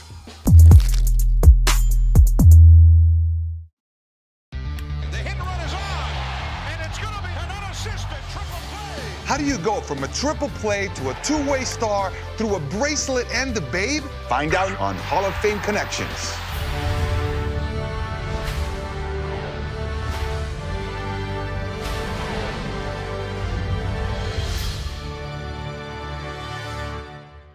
This story starts way back in the early 20th century. We have a couple things out here for the first acknowledged unassisted triple play. And Cy Young said, Neil, where are you going? He said, 3 outs. Neil Ball had a fairly short career as a big leaguer, but continued playing in the minors, where he encountered true baseball royalty. Now we're going to connect to Babe Ruth. He dominated the game like no one else had before, both across the country and around the world. I'm holding Babe Ruth back. During a 1934 baseball barnstorming tour of Japan, Ruth faced 17-year-old pitcher Eiji Sawamura. Sawamura became a hero in Japan, and the Nippon Professional Baseball League's version of the Cy Young Award bears his name. Maeda won the award in 2010 and again in 2015, when the runner-up was Shohei Ohtani. First pitch crushing! Oh, man! Like the 3 outs of a triple play. Yankees. The first 40,000 fans receive an opening day commemorative pin presented by Oracle. Find your tickets at sfgiants.com/opening day. Here we go to the last of the fifth inning. Christian Koss will lead off. A few changes now for Team USA. Pete Crow Armstrong, who had come in as a runner for Aaron Judge, stays in to play right field. Paul Goldschmidt now at first base, replacing Bryce Harper. Gunnar Henderson from the Baltimore Orioles replaces Witt at short. And Ernie Clement from the American League champion Toronto Blue Jays replaces Bregman at third. And here's a curveball to Koss, low for ball one from the left-hander Matt Boyd. Now Boyd pitches, and he's too high. 2-0 the count. Koss struck out his first time. 5-1, USA leading the Giants. Now the pitch, swing, and a high foul back out of play. So Team USA, it's Goldschmidt at first, Turang at second, Henderson at short, Clement at third. Raleigh still in behind the plate. In the outfield, it's Anthony in left, Buxton in center, and Pete Crow Armstrong in right. And now a high fastball, swung on and missed. 93-mile-an-hour pitch, about belt high, and he blew it by him. 2-2. You don't often, when you face a guy like Boyd, you don't often see two straight fastballs. You'll see an off-speed pitch, then he'll throw you a fastball. Now the 2-2 pitch. Here it is. Swing and a foul. I would Just say as I say that, he came back with another fastball. He's crafty. He's a crafty left-hander. He's good. And that was that high fastball. It's a little bit out of the strike zone with 2 strikes. Now the pitch. A slider swung on and foul tipped. It ricochets off the catcher and pops in the air right over to Bryce Eldridge, who's on deck. 2-2. By the way, we did look it up. Brian Dubose looked it up. That's he's our remote engineer and producer down here. They're going to use the pitch clock in the WBC this year, just like the majors. 2-2 pitch. Swing and a miss. He struck him out. Well, he threw him another fastball, and he got it by him. It's almost like he can read the mind of a hitter. He's saying that I've thrown him 2 straight fastballs. He knows I'm going to throw him a curve or a slider now. He threw him another fastball and blew it right by him. Maybe he has that knack that the good pitchers have of being able to read swings. I'm sure he can. There's a called strike now to Bryce Eldridge. Eldridge had a very impressive at-bat, I thought. He hit a ball at 112 miles an hour against Paul Skeens on a high fastball to center field. It got caught. It was impressive other than the fact that he made it out. Here's a swinging strike, and it's 0-2 now. Facing, what was it, the crafty left-hander? Yeah, I don't know if that's fair. Boy. Well, how about stylish? Stylish, yes. Here's the 0-2 pitch. Swing and a miss. Struck him out. 2 straight strikeouts. That was a breaking ball down. Nasty. 84-mile-an-hour slide piece. I always thought the ultimate stylish left-hander from, this era was Barry Zito. Stylish. Zito was pretty stylish. Yes, he was. And he was still stylish even when you went out to dinner with him after the game. Absolutely. He was handsome. He was debonair. I like to go out with him just to be seen with him. Yeah. Or I pretended like I was going out. I'd just kind of linger in the background. Makes us all look a little bit younger. Oliver, the young right-handed hitter after a strike, swings and misses strike 2. Oliver struck out his first time.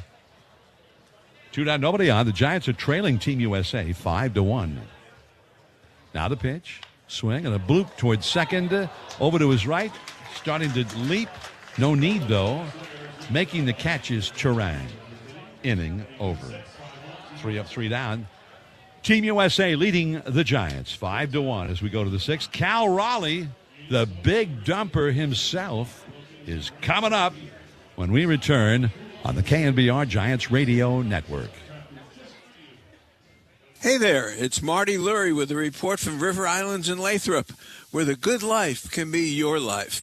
The home selection has never been better, with neighborhoods designed to fit a wide range of lifestyles. Whatever's on your list of musts, an amazing kitchen, a home gym, a private office.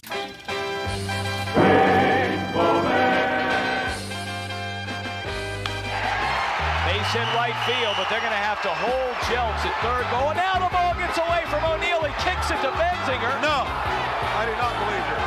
He kicked the ball to Todd Benzinger. You will never, ever again see this, so take a look. And it is a perfect kick. This is the all-timer. Wow, it's like an Academy Award came to life.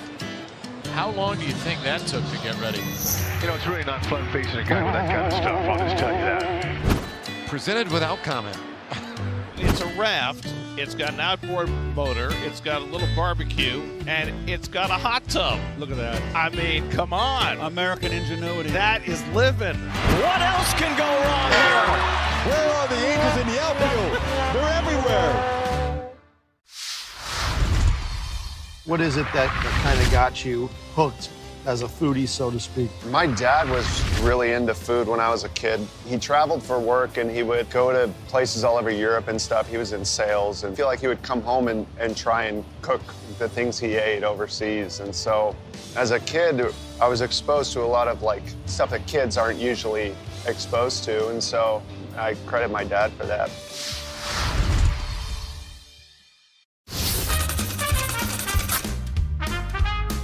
A sartorial issue here. There's the team name, Chicago Cubs, so it does work. It's got the right color. Yeah, it's gray. Maybe there was something went wrong with his other one. 1-1 to Marte in the air, right to the guy we just showed you. Here's I'm just taking a guess. There's a ball 1 now to Cal Raleigh from Blade Tidwell as we start the 6th inning. John, it's something I'd like to have right now. It does sound good. Here, and they are.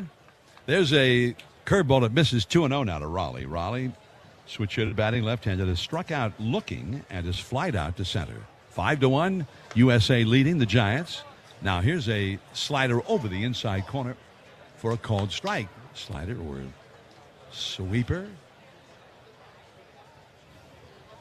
The windup now, Tidwell pitches too high with a slider.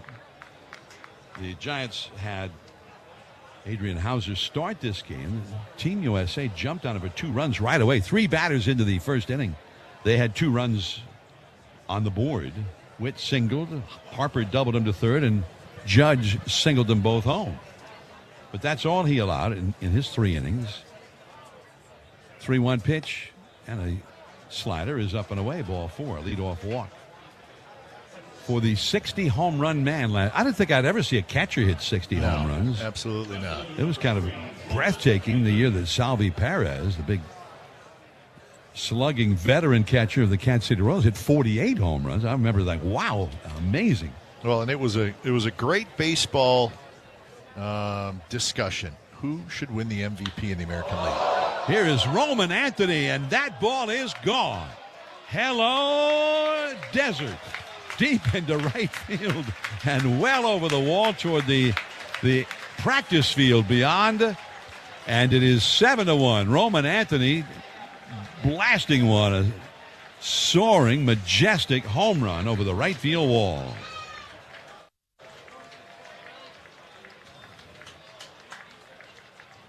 Seven to 1, Team USA. Second home run. I'm not sure where that landed, John. Maybe it hasn't. I think that's out near the condo that your dad and your stepmom used to have, not far from here. Off Hayden. They'd stay and Hayden. That's what, about 3 or 4 blocks. Yeah. Here's strike one out of Byron Buxton, and the fastball is too high. Roman Anthony. Remember, he broke in with Boston last year. He was 20 years old and was very good. But he was 20. We don't really know how good he's going to be. He's got a chance to be really good. There is a called strike now to Buxton. 2-1 the count. Buxton is grounded to third and flied out to right. Now he lifts a foul off to the right and back out of play. 2-2 the count. 7-1 USA. USA's got another game tomorrow, just like they're joining the Cactus League for a couple of days. There's a ball missing. 2-2 now, or 3-2 to Buxton, I beg your pardon. They've been working out since they gathered here together in the desert over at Papago Park, the Giants' state-of-the-art facility. And there's a ball too high, ball 4. So a walk, second walk of the inning allowed by Tidwell, and now Bryce Chirang will come up. 7-1 USA, nobody out in the inning, and he's walked a couple in this inning now. But they had workouts over there yesterday, now playing the Giants today, and they came over here. Unlike in the regular Cactus League, they took batting practice here. Mm-hmm. And there goes the runner. The pitch is taken for a strike. Bailey comes up ready to throw, and the ball pops out of his hand. Great jump for Byron Buxton. Nobody threw him out last year. When he decided to steal, he made it every time. 24 steals in 24 steal attempts. And 1 for 1 today. Now the 1-strike pitch. There's a high drive in the right field. Going back is McCray onto the warning track. Now he comes in and to his left a little bit and makes the catch. Tagging and hitting for third is Buxton. Here comes the throw in from McCray, cut off by the shortstop Adames. And Buxton, who's got great speed, makes it into third. So Turang flies out to right. And with 1 out of the inning and a runner at third, here comes Gunnar Henderson. Well, you know what's kind of fun today and tomorrow, John, is these national teams playing exhibition games against everybody. I mean, today, Team Italy is playing the Cubs in Mesa.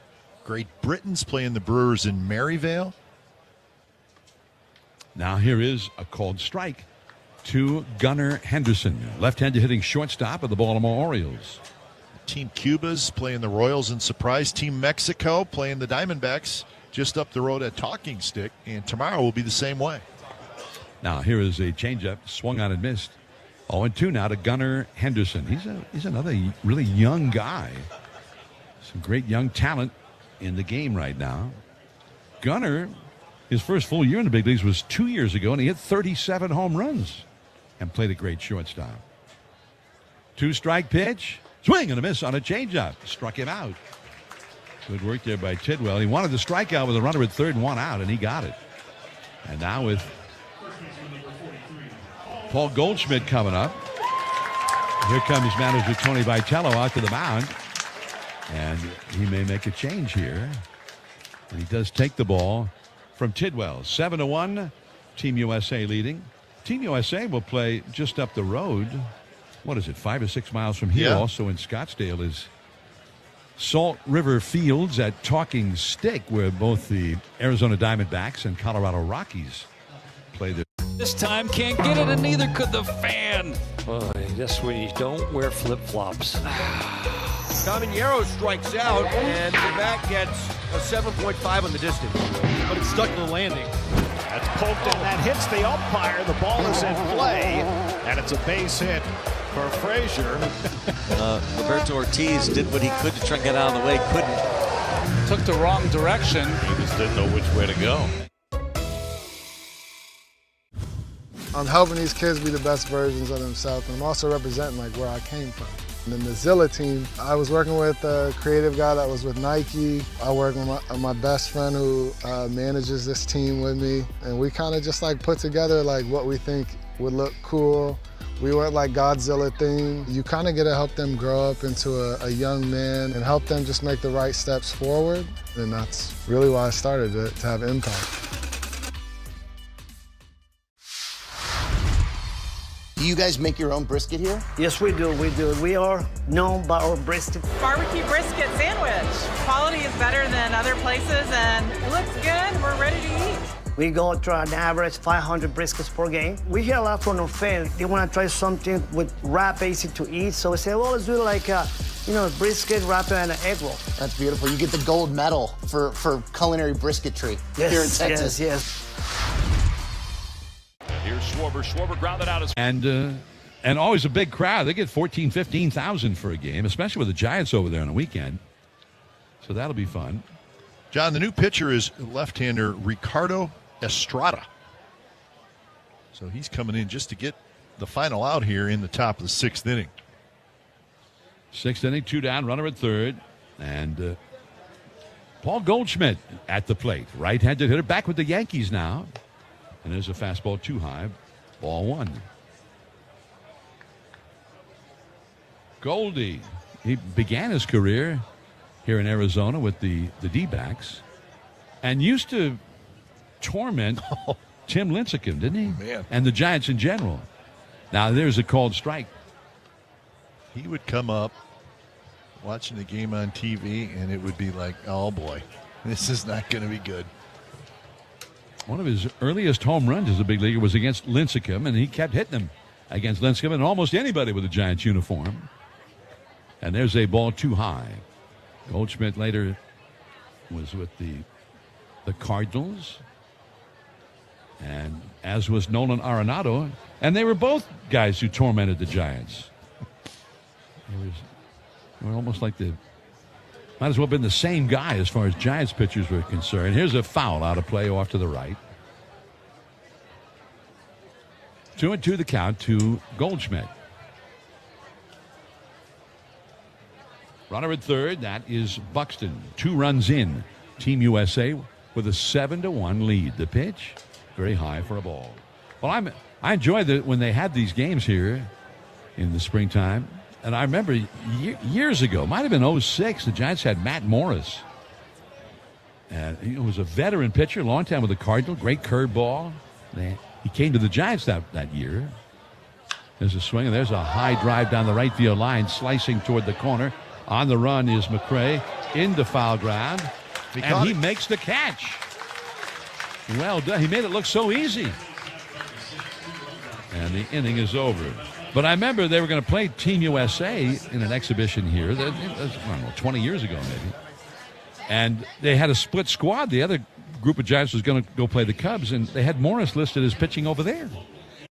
How can you go from a South Carolina trailblazer through a tour of the Far East to a Venezuelan's bid for perfection in the Motor City? Find out on Hall of Fame Connections.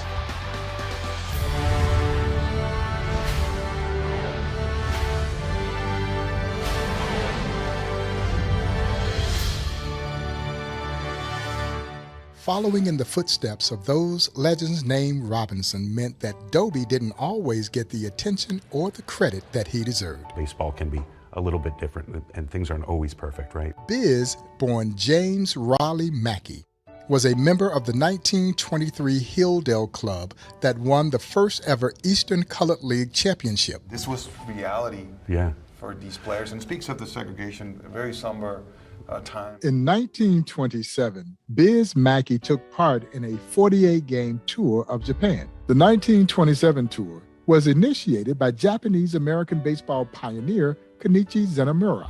Years later, during World War II, Zenemura was forced to sell all his belongings and relocate to the Gila River incarceration camp. They're being denied their freedom, but baseball provides hope, and it gives them an expression of what it is to be an American. You realize the gravity of the situation, and baseball is that which transcends all of it. So in 2006, the Tucson Sidewinders, a AAA team for the Arizona Diamondbacks, commemorated that high school game that had been played at Zenemura Field.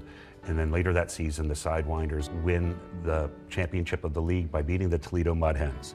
And on that team was Ryan Rayburn. He watched his Detroit teammate, Armando Galarraga, toss his famous imperfect game. Another reminder that baseball will always bring people together. Catch every episode. It shines like she does. Brilliant, rare, unforgettable. When words fall short, let a diamond speak for you. Shreve & Company, extraordinary jewelry and timepieces. Stanford Shopping Center, Palo Alto. Now back to Scottsdale Stadium and Giants spring training on KNBR. Willie Adames, first ball swinging, fouls one back over the rooftop. And out of play, 0-1.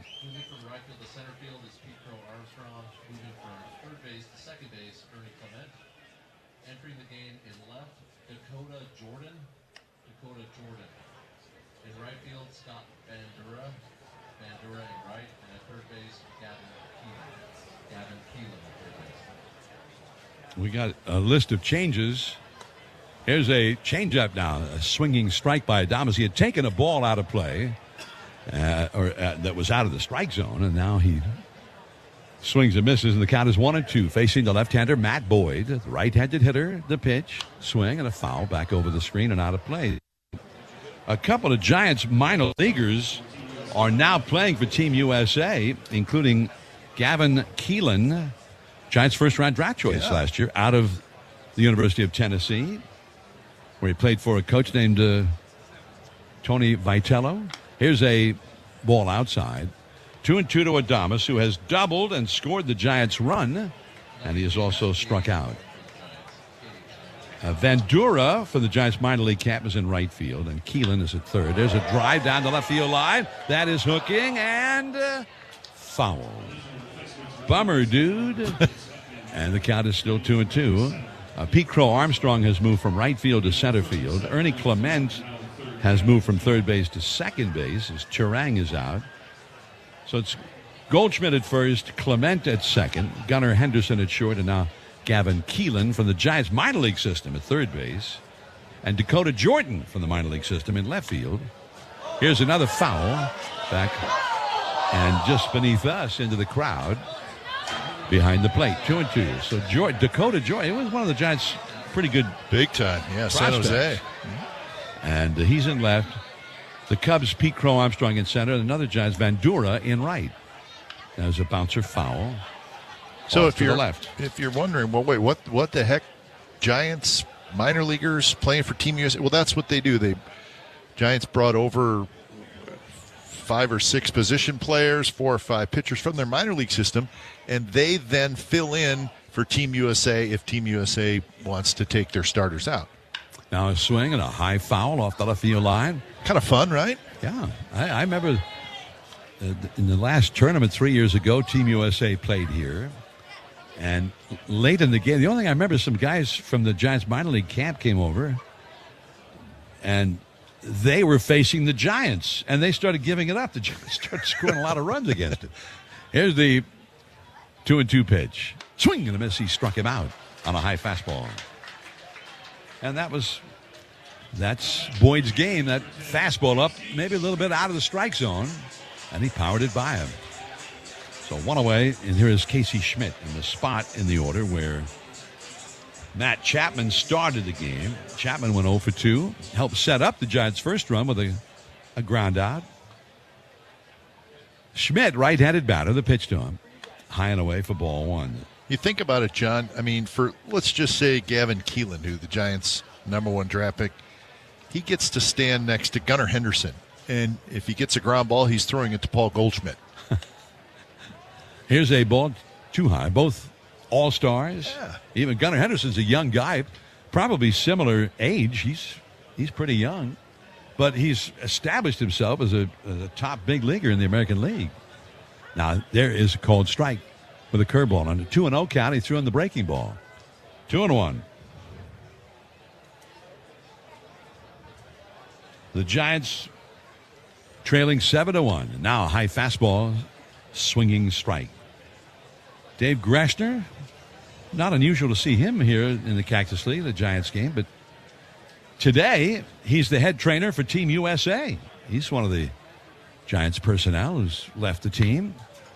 Swinging a foul out of play. The Giants have 8 players from their 40-man roster on all these various World Baseball Classic teams. Logan Webb, of course, will be the Game 1 starter for Team USA Friday against Brazil in Houston.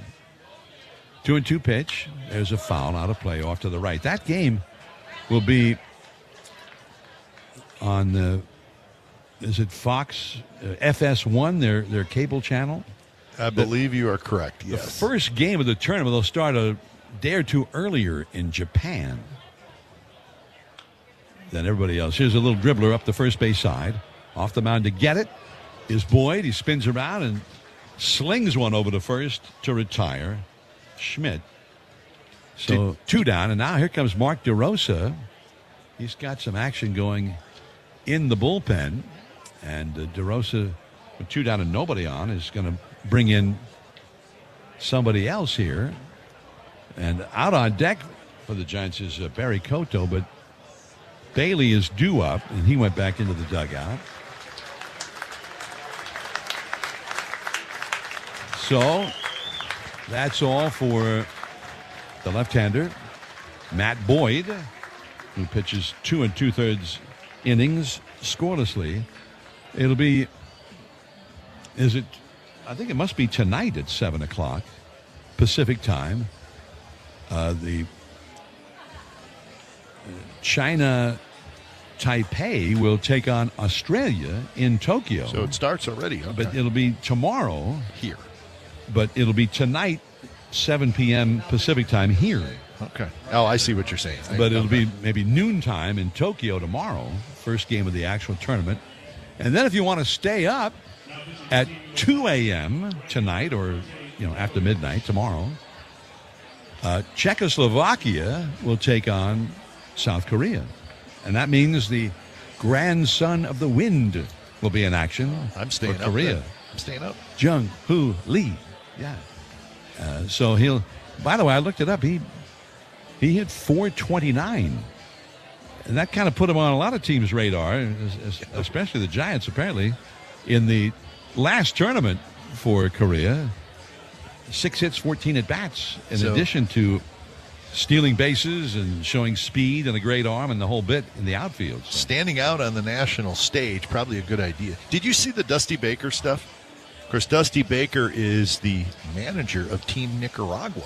Team Nicaragua is working out at the old Dodger town. In Vero Beach. Vero Beach. Yeah. And Dusty was, that's where Dusty had spring training with all those years that he was with the Dodgers. And he was back there, and he was just looking around and seeing a lot of the stuff stayed the same. Some of it changed, but it was kind of cool to see Bake just walking around Dodger Town. Probably had a lot of memories flowing back through him. But that's where Team Nicaragua, where he is the manager, they are working out there.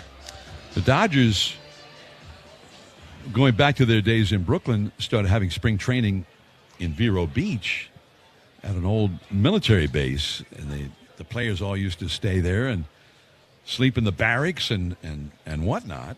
But then they turned it into Dodger Town, and the players stayed in bungalows. Here's the pitch to Patrick Bailey from Dabovich, the Giants minor league pitcher, a right-hander, and the ball is whistled into the right field corner. One hop and up against the wall toward the 330-foot marker. Heading for second is Patrick Bailey with a double. He got a double against a teammate there. And now Gavello will go in as a runner for Bailey. Bailey ends up 1 for 3 today. That's only the 4th hit for the Giants. Bailey also had driven in the Giants' run with an infield out back in the first inning. Had a runner at third and 1 out, and he knocked him in. So here now is Barry Cotto, 2 down, and Dabovich misses high, ball 1. Dabovich, big guy from Pueblo, Colorado, 4th-round draft choice by the Giants 6 years ago out of Arizona State. 6'3", 27 years old. Now a fastball popped up foul and off the right field line. Webb will be at Team USA. Luis Arraez, the Giants' second baseman, will be Team Venezuela. Elliot Ramos, the left fielder, with Puerto Rico. Jung-Hoo Lee, the right fielder, with Korea. Harrison Bader, the center fielder, with Team Israel, although Bader is still here right now. Sounded like tomorrow he was going to join Team Israel. 1-1 pitch, swing and a miss. And it's 1-2 to Barry Cotto, who has struck out and singled. He is 1 for 2. Now, pitchers, Tristan Beck will be pitching for Great Britain. Jose Butto for Venezuela. And the left-handed reliever, Reyver San Martin, will go for Colombia. 1-2 the count. 7-1, Team USA leading. The pitch. And a curve off the outside. A check swing by Barry Cotto. The count is 2-2. Dave Gresham, the Giants' lead trainer, now the vice president of medical and performance. He's the head trainer for Team USA. Now a swing, chopper to short. Charged by Gunnar Henderson. Picks it up, throws it in a hop at first, a short hop.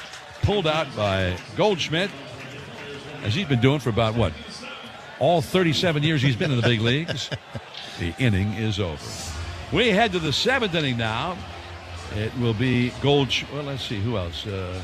Pete Crow Armstrong will be coming up. And the score is Team USA 7 and the Giants 1 on the KNBR Giants Radio Network. This is going to be one of those games that you're going to have to fight the elements.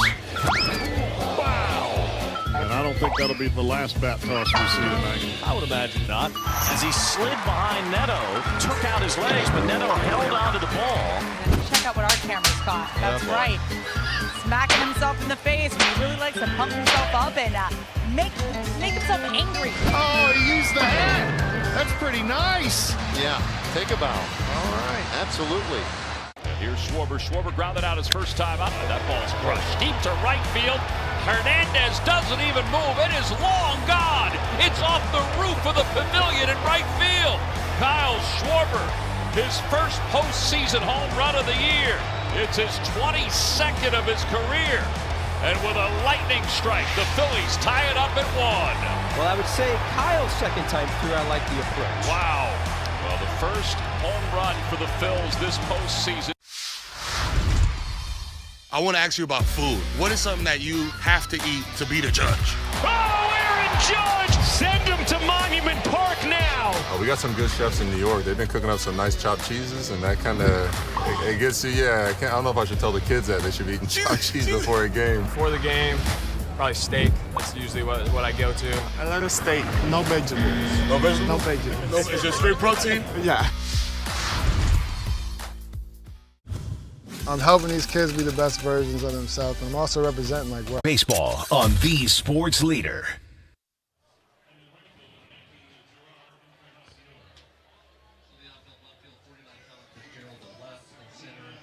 We head to the 7th inning. The Giants trailing 7-1, and it looks like Matt Gage, the left-hander, has come in to pitch. Several other changes for the Giants. Whole new outfield alignment with Fitzgerald in left, Matos in center, and Carnacion in right. A new shortstop is also in there. And back in to tell you all about it, 7-1 Team USA. Here is Glenn Kuiper. Thank you, John. It's Matt Gage facing Pete Crow Armstrong, who takes a first pitch a little bit outside. Gage comes in. He's the fourth pitcher in the afternoon for the Giants. Has a chance to make this team out of the bullpen. Pitch is rolled toward Eldridge. It kicks away from Eldridge, and it's going to be an error. Fairly routine ball. May have jumped up on him just a little bit, but a play that on most occasions Eldridge will make, but not that time as it rolled to his right, and that's a leadoff runner with tremendous speed in Pete Armstrong on for Team USA. So E3, second error for the Giants. Team USA with a 7-1 lead here in the top of the 7th inning.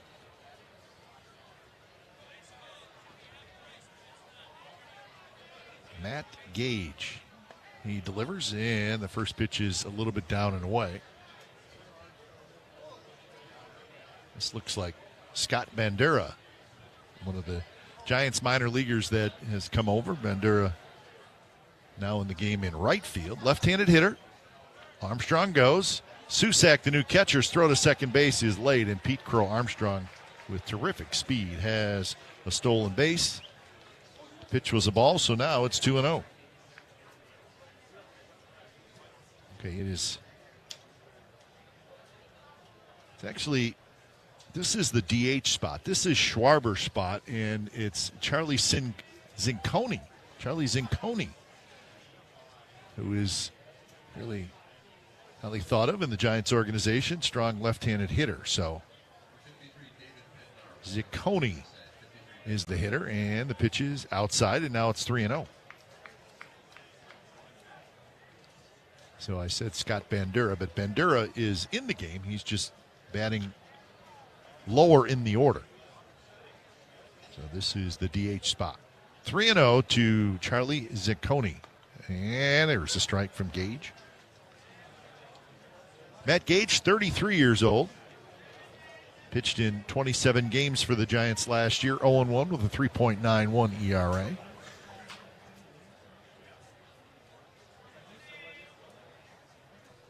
Kicks and delivers the 3-1 pitch. It's hit hard, fair, down the first base line, past the diving Eldridge. It's going to knock in Armstrong.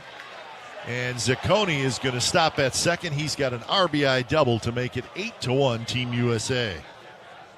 So the Giants farmhand, Charlie Zinconi, hit it hard right over the bag and down the line. Eldridge made a dive for it, but could not come up with it. Gage fell behind in the count, and it cost him, as it usually does at this level. So here's Ernie Clement. Clement hitting in the Bregman spot. And the first pitch to Clement is down and away. Ernie Clement certainly made a name for himself in the postseason for the Toronto Blue Jays. I don't want to say he came out of nowhere, but pitch is low, 2-0. But he really kind of came out of nowhere. I just didn't want to say that, but yeah, you're right, he did. He was terrific, and he's going to be everyday player for the Blue Jays. Well, he was the guy, I think he had more hits than anybody in that whole postseason. 2-0, and it's low, now 3-0. In the World Series alone, John, he was 12 for 31. That's a .387 batting average. And 12 hits in a World Series. Not many guys have had that many in the history of the World Series. And it's a 4-pitch walk. So an error, a double, and now a walk. So 2 on, nobody out, and Cal Raleigh's going to stay in the game, get another at-bat. And this time he's going to bat right-handed, which may be the reason why he's still in the game. Maybe he said to Team USA manager Mark DeRosa, hey, I need an at-bat right-handed. And he's going to get one here. But Raleigh, he's a catcher. And part of the reason that it was so mind-boggling to see a catcher hit 60 home runs. I mean, it's kind of mind-boggling to see anybody hit 60 home runs. Yes, it is. But especially a catcher, because catchers get beat up. Catchers, they need days off. But he played just about every day all year for the Mariners. You couldn't get him out of there. No, and if he wasn't catching, obviously he was DHing, as that pitch is inside. It is easier now with the DH rule being universal in both leagues for a catcher to still get his at-bats and still sort of get a day off. 1-0 pitch, swing and a miss. Well, looking at his starts, John, as the breakdown, games caught starting 119, games DHing in the starting lineup 38. But 119 games started as a catcher, that's a high number. Now, the pitch is high, so now if I would say that to my old broadcast partner, Ray Fosse, who unfortunately is no longer with us, he would say, I used to catch both ends of a doubleheader twice a week. And he was right. Well, there were guys who did. Yogi Berra did that all the time. Not close. Gage is having a tough time finding the strike zone, as now it's 3-1.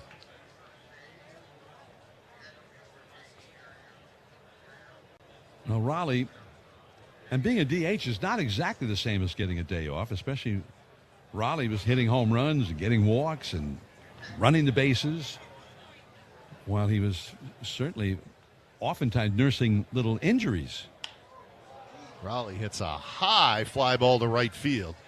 Encarnacion, he's got it. Encarnacion has a pretty strong arm. He throws it in toward third, and the runners stay at first and second. So Matt Gage needed to get it out, and he got one. So 1 out, first and second. A run in for Team USA as they lead this game now 8-1. And here's a young man that Giants fans have heard his name a lot, probably seen some highlights.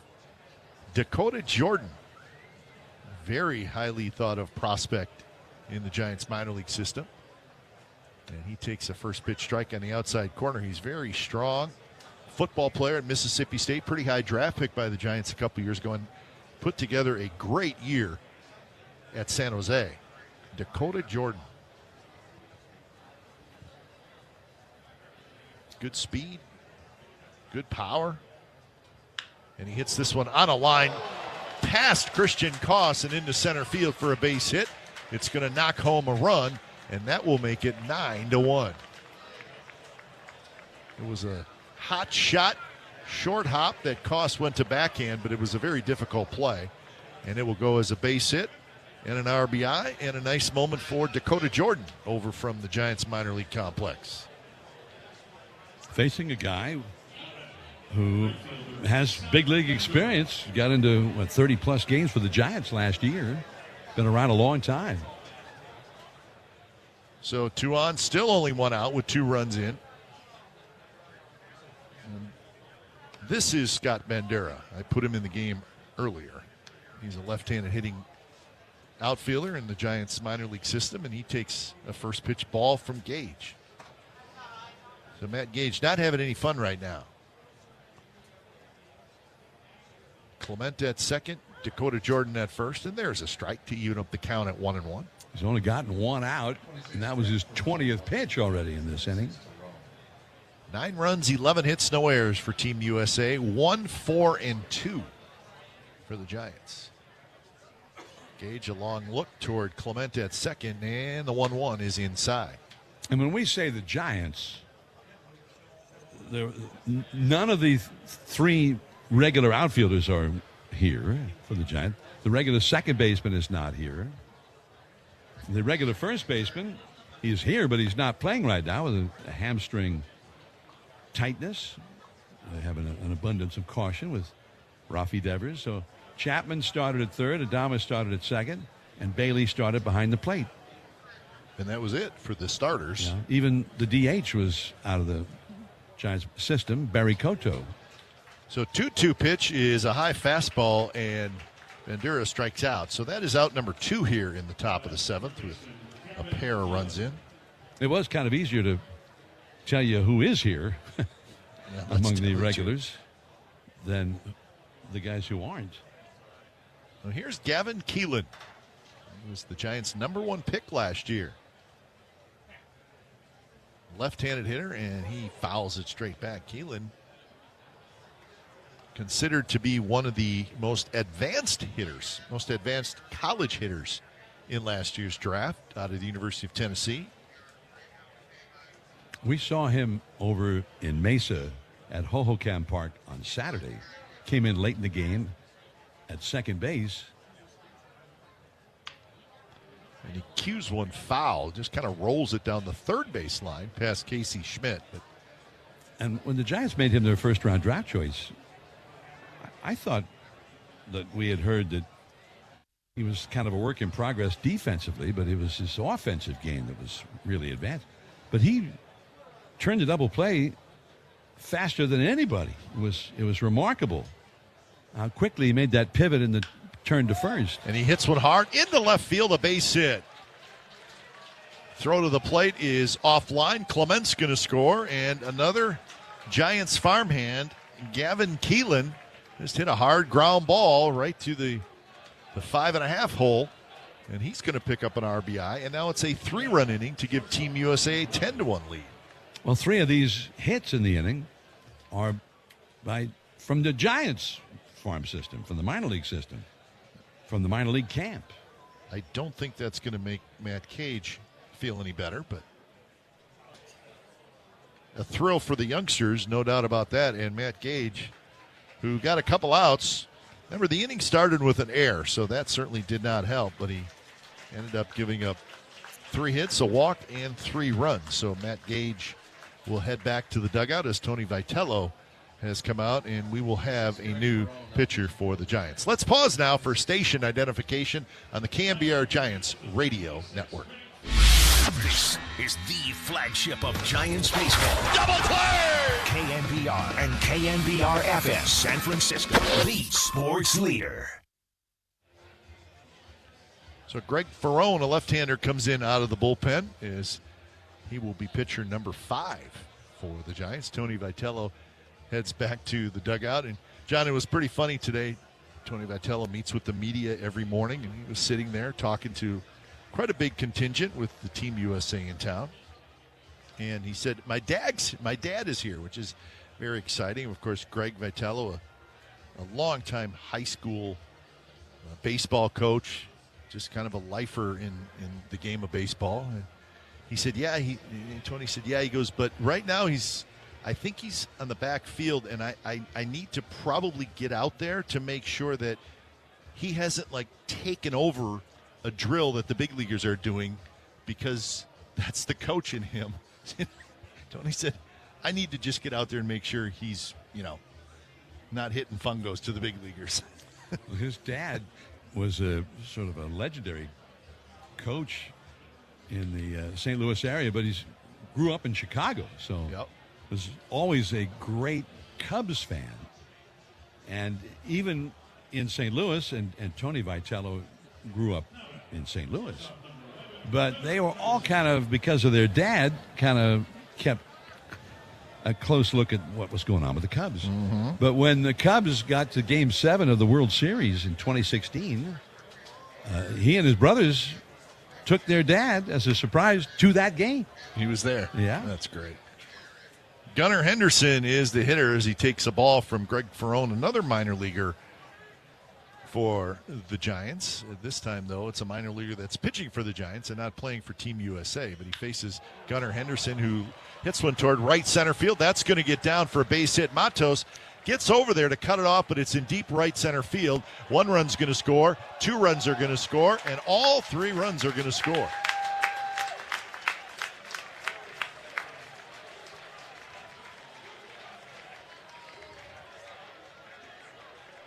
So it was actually a 2-run double for Gunnar Henderson. It was Jordan and Keelan that came in to score, but either way, damage done on the double by Gunnar Henderson. It's now 12-1, and this has turned into a 5-run top of the 7th inning for Team USA. 2 outs, and here's Paul Goldschmidt, who takes a pitch in the dirt from Greg Ferrone.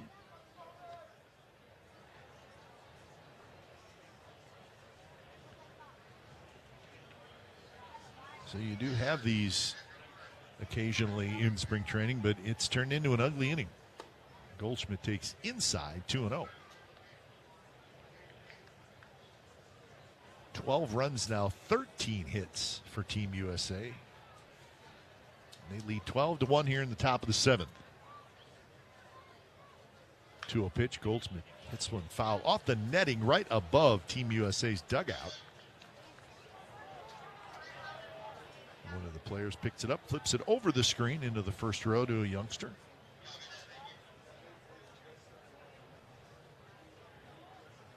Henderson with his lead off second. And Schmidt bounces one foul down the third base line to even up the count 2-2. All of these runs charged to the record of Matt Gage, but as you pointed out earlier, the inning started with an error by first baseman Bryce Eldridge, and I believe only one of the 5 runs will be listed as an earned run. And now a full count as the 2-2 pitch is a ball. So 3-2, 2 outs. Giants trying to get back in the dugout. It has been a long half inning. 3-2 pitch is well off the plate inside, and Goldschmidt will take a walk. So that's the second walk in the inning. And Pete Crow Armstrong, who led off this inning with that ball that Bryce Eldridge did not field cleanly, and that was the error that started this whole inning.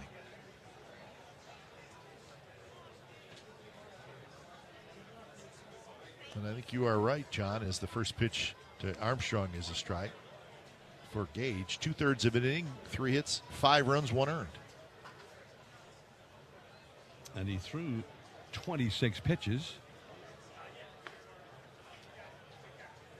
That's a lot of pitches for 2/3 of an inning. But part of the spring is stretching the arm out.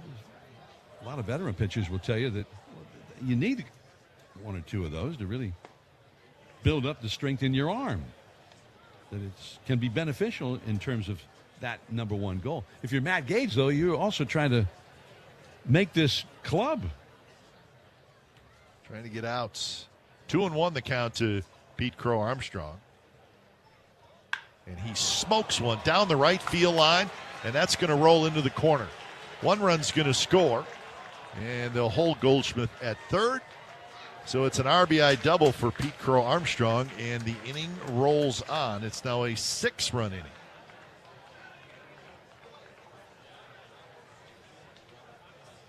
They were not going to send Paul Goldschmidt. That was not happening. So he stops at third.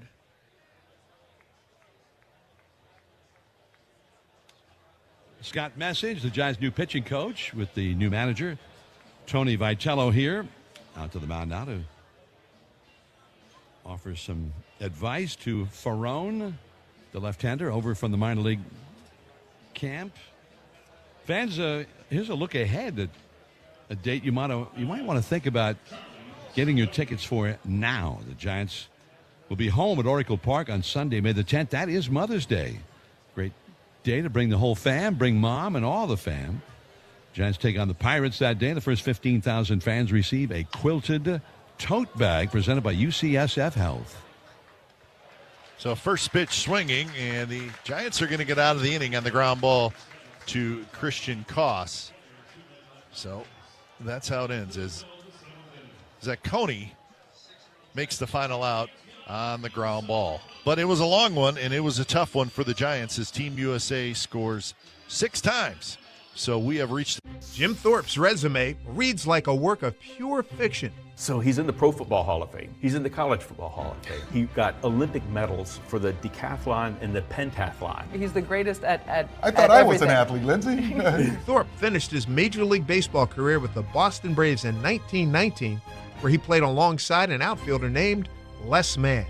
He invented this particular projector. And this is not all he's done, right? He started championing to get baseball into the Olympics. He finally succeeded for the 1936 Olympics, which was held in Berlin. The German government had discouraged other nations from sending Jewish and black athletes. We sent over Jesse Owens, and we sent over Mac Robinson, Jackie Robinson's older brother. Trailblazers like Thorpe and Robinson certainly lit the way for countless others to follow. Go to baseballhall.org to plan your visit to the National Baseball Hall of Fame and Museum in Cooperstown, New York, and catch every episode of Hall of Fame Connections on MLB.tv.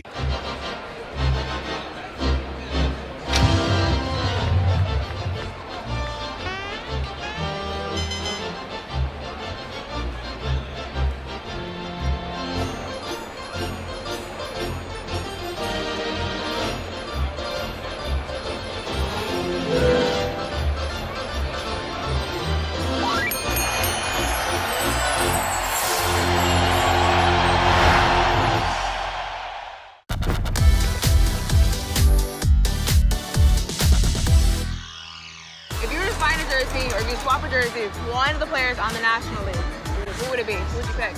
Okay, so I got an Ohtani jersey last year, so nice. I'm gonna probably say Harper.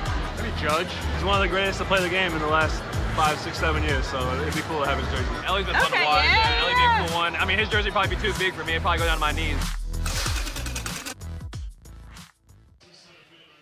It's been A lot of fun for baseball fans to get a close-up look at Team USA today. And, well, they've been impressive. They lead the Giants 13-1 here in the bottom of the 7th inning. A new pitcher is David Bednar for Team USA as he faces Luis Matos. So David Bednar, a 31-year-old. First pitch is a strike to Matos. Of course, Bednar, long time with the Pirates, got traded to the Yankees at the trade deadline. He's now the Yankees closer, and he is the older brother of the Giants minor leaguer, Will Bednar. And Bednar throws a big breaking ball. Matos lays off.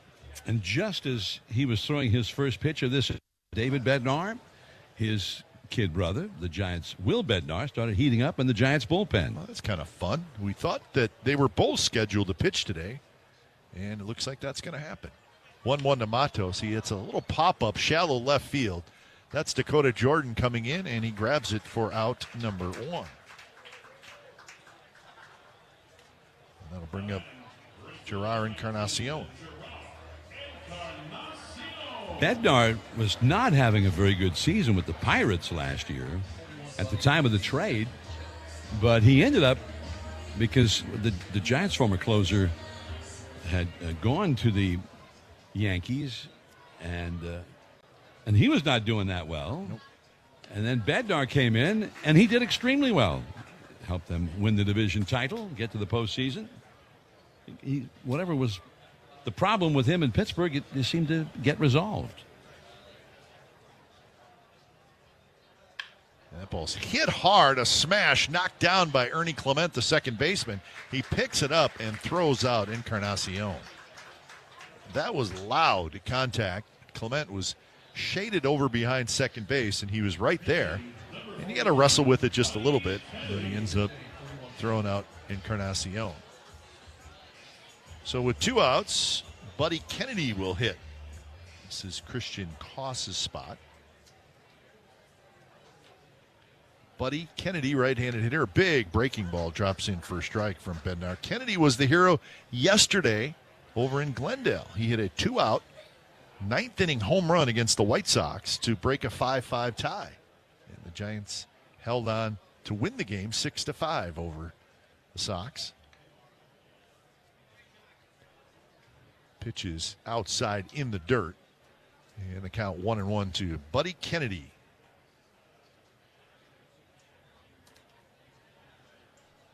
Facing David Bednar. Swing and a miss. Off speed and a good one.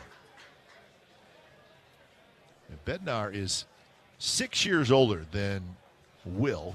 Bednar, 31 years old. Will Bednar, who looks like is coming into the game, is 25 years old. Kennedy hits a high pop-up, shallow right center field. This is the tough sun, and it's going to be Pete Carl Armstrong who ends up racing in and calls off Ernie Clement, and it's Armstrong who makes the catch. So it's a 3-up, 3-down inning for David Bednar, and we are now moving to inning number 8 at Scottsdale Stadium, and it is Team USA 13 and the Giants 1 on the KNBR Giants Radio Network.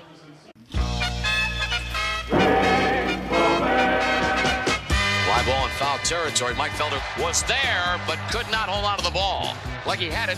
There's the ball there, and then that ball comes out of somebody's glove in the stands. See, he thought the ball at his feet was the ball in play. Was the ball in play? He did, and he slapped his own glove, thinking he had missed the catch when in essence he had it. That is weird. That is a very weird play, and I don't ever want to see it again. Yeah, mine was a top now as well. I hit my first walk-off last year against the Mets. Jacob Young, Nationals win. Now he's got his first walk-off big league hit. Dad had bought a stack of them, and I was like, I think we can get these ourselves, but he went ahead and bought a stack for himself. Like business cards. There you go. But it was awesome just to have that moment and have everyone so excited to have a picture of you is a fun moment.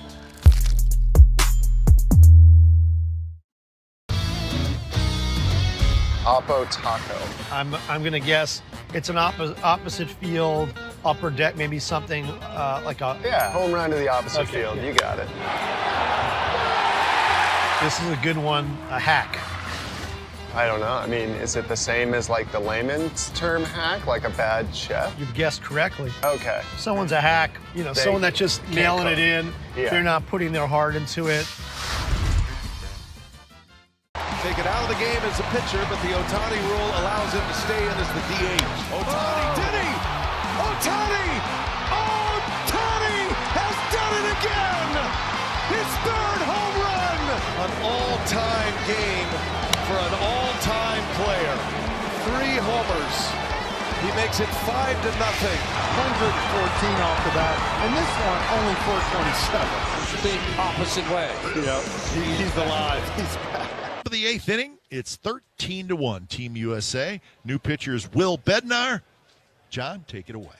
All right, Will Bednar, after his older brother David Bednar retired the Giants in order in the 7th. Now he comes on for the 8th inning, and Ernie Clement of the Toronto Blue Jays playing for Team USA now.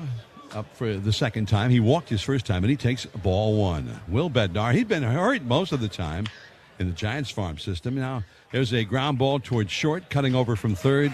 Schmidt, he fields it, and over to first for the out. 1 away. Now Cal Raleigh will bat. In the Team USA bullpen, Mason Miller, the big right-hander. He'll be the closer this year for the Padres. I've been with Oakland. The Padres acquired him during the season last year. They used him more as a setup man. As Raleigh, batting left-handed, hits a high foul. Out of play, off to the left, and back into the crowd. So Will Bednar, who he just was one long rehab, it seemed like, in the minor leagues for him. A lot of injuries, a lot of surgeries, a lot of rehab. There's a swing and a foul. He got off to a very poor start, healthy, but all out of whack last year. But then late in the season seemed to get it all put together in his last month or so. He was excellent and invited to camp this year. 0-2 the count, the pitch on the way. Fastball lined into left field. That's going to get down, base hit. One hop to Tyler Fitzgerald, and Raleigh has his first hit of the day. He's now 1 for 4. And here comes the young guy from the Giants farm system, Dakota Jordan, into the game now.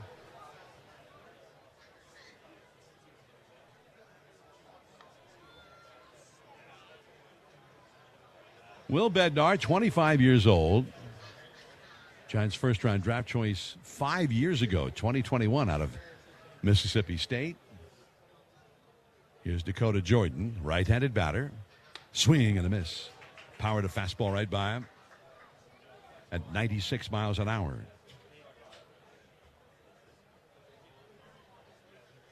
Jordan had an RBI single in his first at-bat. That came in the 7th inning against Matt Gage, a left-hander. Now a high fastball. He blew that one by him. A swinging strike, too. 96 miles an hour again. Well, he blew that high fastball by him on the first one, so he came right back with another one. And he still couldn't catch up to it. He's got the good fastball, and he's got strikeout stuff. That's one of the reasons he's so intriguing to the Giants. Will Bednar ready. 1 out, runner at first, and the pitch. Swing and a miss. Another high fastball. He powered 3 right by him. There's that school of thought that's, well, he couldn't catch up with your fastball. Why not try it again? Don't get cute. Then he didn't catch up with that one either, so no reason. It ain't broke, don't fix it. Nope, I agree. So 2 down. Here is Bandura, also out of the Giants minor league camp, and he fouls one off to the left.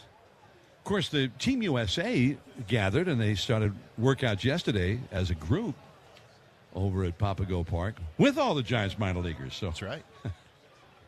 Giants' whole minor league system there for a few days. It's almost like they're in camp with Team USA. Now, a high fastball, too high, taken for a ball by Bandura. And Giants, I heard from a couple of the Giants front office people that Team USA was raving about Papago Park. Yeah, it is a beauty. the best in the game. There's a high fastball on the inside. 2-1. Bandura throwing his arms up over his head. Getting out of the way of that one. 2-1 the count. The stretch, and Will Bednar to the plate. And he's inside. There he tried something a little different. And although it was hard again, but just instead of the high fastball, he was a fastball in at 97. 3-1 the count. He delivers. And he's too high, ball 4. So Will Bednar walks a guy from the Giants minor league camp playing for Team USA. And here comes another one now, Gavin Keelan. Although he's a little bit of a different story because he was the Giants' first-round draft choice last year. And this is something you don't see often in spring training, where one Giants first-round draft choice facing another in a game. There's a ball in the dirt, a swinging strike one, but the ball gets away from the catcher Susak and rolls toward the backstop, and the 2 runners will advance. And it's not an inter-squad game. It's a high visibility game that's being televised nationally. ESPN's televising. Yes, they are. Today. They're in your booth, John. How dare they? We're happy to give it to Boog Shambi and Doug Glanville. Here's a swing and a miss. A high fastball to Keelan. You know, Keelan, after he got drafted, he played a little bit in the Giants minor league system, but he was a little banged up. He had a hip injury that really kind of hung with him and bothered him the rest of the summer. So he really wasn't healthy. He's only 21 years old. First round draft choice for the Giants last year. The 13th overall pick. 1-2 the count. Runners at second and third. Team USA has a 13-1. Is that I seem like I count somewhere. It is 13. And there's a ball too high from Will Bednar. I'm 86% sure it's 13, John. Close enough. Yeah. Here's the stretch. Raleigh, the runner, at third. Bandura at second. There's a softly hit ground ball to second. In to field it and make the throw to first. The Giants' new second baseman, Kennedy, inning over. Still 13-1, a scoreless inning there for Will Bednar. And the Giants have Bryce Eldridge due up. Well, if you look at the infield, they just came out and put, diamond dry everywhere except where McKinstry needed it right here, and he loses his footing. Wonder when he realized he broke his chain. With that all-star bonus, he can get a new one. I don't know what is causing this, but we have seen more bats leave players' hands at the plate this year than I'll ever remember. You're near a line shot. Got a chance. Yeah, that looked like it would have been a home run, fellas. It was a defensive play so iconic that we simply call it the catch. This is the glove Willie Mays had when he made that catch. This is great. Oakland pitcher Dave Stewart was named the World Series MVP. It really comes from like the kings of Siam would give their courtiers white elephants, which were sacred animals. They need to know this story. That's amazing. Nobody could steal a base like Ricky. I'm the greatest of all time. Thank you. So imagine making steals in these stuff. So these are tie cups. These are tie cups. So what I want to know is, were they ever swabbed for the DNA of opposing pitchers? Roberts is no stranger to stolen bases himself. That's what makes it special, is that everybody knew he was going to steal. Roberts is going. Safe. You know what they say, one great play deserves another. Go to baseballhall.org to plan your visit to the National Baseball Hall of Fame and Museum in Cooperstown, New York, and catch every episode of Hall of Fame Connections on MLB.tv. A snack that Freddie cannot resist. I would have to say chips and guacamole. Organic mango, yep. Is that because of the strong Dominican contingent in the major leagues, bro? Has anybody ever struck out and gone crazy and smashed the cooler full of mangoes? Nah, our team's not really into smashing each other's stuff, I guess. Are you a seasoning guy? You like to drown your stuff in dips and sauces? No. Gotta watch my figure. And it looks great, brother. I appreciate it. Very sexy man. Yeah, Let's go, Freddie Freeman, ladies and gentlemen. League Baseball opening night presented by Adobe on Wednesday, March 25th. Get tickets at sfgiants.com/opening opening night. Hey, Ken Griffey Jr. is at the game today. Is he really? He was a Team USA guy, a Team USA alum. Here's a curveball from Mason Miller. Big, hard throwing right. Does anybody throw harder than Mason Miller? Maybe not. Unbelievable. Now the 1-0 pitch, and that fastball on the inside corner to Eldridge at 101 miles an hour, which means he probably isn't even fully warmed up yet if he's only getting at 101. Now the 1-1 pitch. After 101 miles an hour, he broke off an 89-mile-an-hour slider and a swinging strike two. Fun times if you're a hitter against this guy. Oh, man. Here's the 1-2 pitch. Fastball, strike three called. After he threw him that slider, he came back at 103 miles an hour. Just to get an idea how good Mason Miller is, you're talking about his velocity on his fastball. He's throwing 101, 102, 103 miles an hour. And I think his slider is an even better pitch. Well, Fitzgerald is like, well, man, I feel like I got abused there. That's not hittable on either side. There's a ball too high to Tyler Fitzgerald. Now a swing and a high pop-up in the home plate area. Raleigh's looking around. He's having a hard time. Now in from first base comes Goldschmidt right in front of the pitcher's mound. He makes the catch with Miller out there. The shortstop, Gunnar Henderson. The third baseman was also in the picture, Keelan, and he made the catch, and he almost overran the ball. He had to come. He probably came from further away than anybody, and he's the one who caught it. And he almost fell over backwards at the point where he grabbed it. Nice play there by a multi-Gold Glove winner, Paul Goldschmidt. Now, here's a swing, and Basabe bounces one to third. That's picked up by Keelan, and he throws him out at first. And just like that, the inning is over. Mason Miller hardly broke a sweat out there. May have to go back for another inning. We go into the ninth inning now, and Team USA leads the Giants 30. How can you go from a South Carolina trailblazer through a tour of the Far East to a Venezuelan's bid for perfection in the Motor City? Find out on Hall of Fame Connections.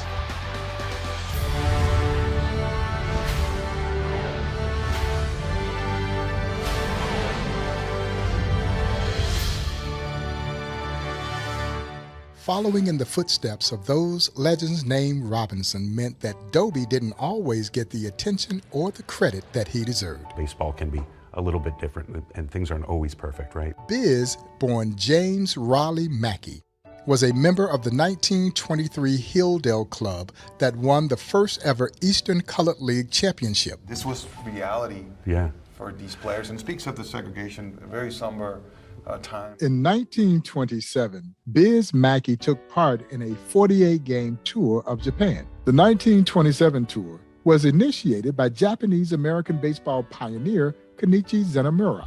Years later, during World War II, Zenemura was forced to sell all his belongings and relocate to the Gila River incarceration camp. They're being denied their freedom, but baseball provides hope, and it gives them an expression of what it is to be an American. You realize the gravity of the situation, and baseball is that which transcends all of it. So in 2006, the Tucson Sidewinders, a AAA team for the Arizona Diamondbacks, commemorated that high school game that had been played at Zenemura Field. And then later that season, the Sidewinders win the championship of the league by beating the Toledo Mud Hens. And on that team was Ryan Rayburn. He watched his Detroit teammate, Armando Galarraga, toss his famous imperfect game. Another reminder that baseball will always bring people together.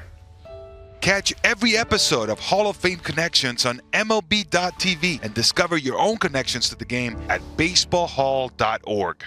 In for the ninth inning, and Gunnar Henderson will lead off against him. Henderson, left-handed hitting shortstop from the Baltimore Orioles, has struck out, and he has doubled home a couple of runs. And he takes ball one. 1 ball and no strikes. 13-1, Team USA leading the Giants. as we start the ninth inning. The pitch off the inside from Harris. 2-0 the count. I remember when the tournament was just in its infancy. 2006 was the first tournament, the World Baseball Classic. And a lot of it was played right here in the desert. Now there's a slider down and in for a ball. And it's 3-0. And there was at least one game, and I don't know if it was the only one, but it was the one game I remember. Here's the 3-0 pitch. Inside, ball 4. Team USA played one of their tournament games. Not an exhibition game like this one, not a warm-up game or practice game, but they played a tournament game here at Scottsdale Stadium. Really? A lot of the games were being played over at the Diamondbacks ballpark, Chase Field. But Team USA played South Africa here. And they had a lot of young guys in that South African team, very little experience. Here's a called strike. Roger Clemens was the pitcher for Team USA. And two of the star players, the guys hitting third and fourth for South Africa, found Clemens before the game. Here's the one-strike pitch. And they wanted to meet him, wanted to shake his hand, get a picture taken with him. And then they held out their box for the video game that they like to play, the MLB the 06 or whatever, the show or whatever it was. And they said, "Oh, and would you sign our game box there? We always use you when we play this game against each other." So this was before the game or after? This was before the game. I'll sign it for you, and then I'm going to strike you out 3 times. Well, and he did. That's exactly what he did. And the mercy rule did come into play. I think it was 17-0 by the 5th inning. Here's the swinging strike by Goldschmidt. Gunnar Henderson, the runner at first. Now Harris pitches and is swinging a foul tip into the batter's box area. He stays alive just barely. 1-2. Goldie has fouled out deep to right field. Nice play was made by McRae in the 6th inning. And then he walked in the 7th. 13-1, Team USA out in front. One year, Team Japan came in here. It was sort of the middle of the tournament, and they had won their group in Tokyo. There's a swing, line drive into left field, base hit. And they stopped here in the desert. And I can't remember if some of the games are going to be played over at Chase Field in Phoenix, the home of the D-backs, or they were just going to stay here for a few days. And because they, unlike this year, the part that took place in the Far East was a few days before everybody else was playing here in this hemisphere. Sure. Which would make sense. So they came in here and they worked out at Scottsdale Stadium and they played the Giants in an exhibition game here, which was really kind of fun to see the Team Japan.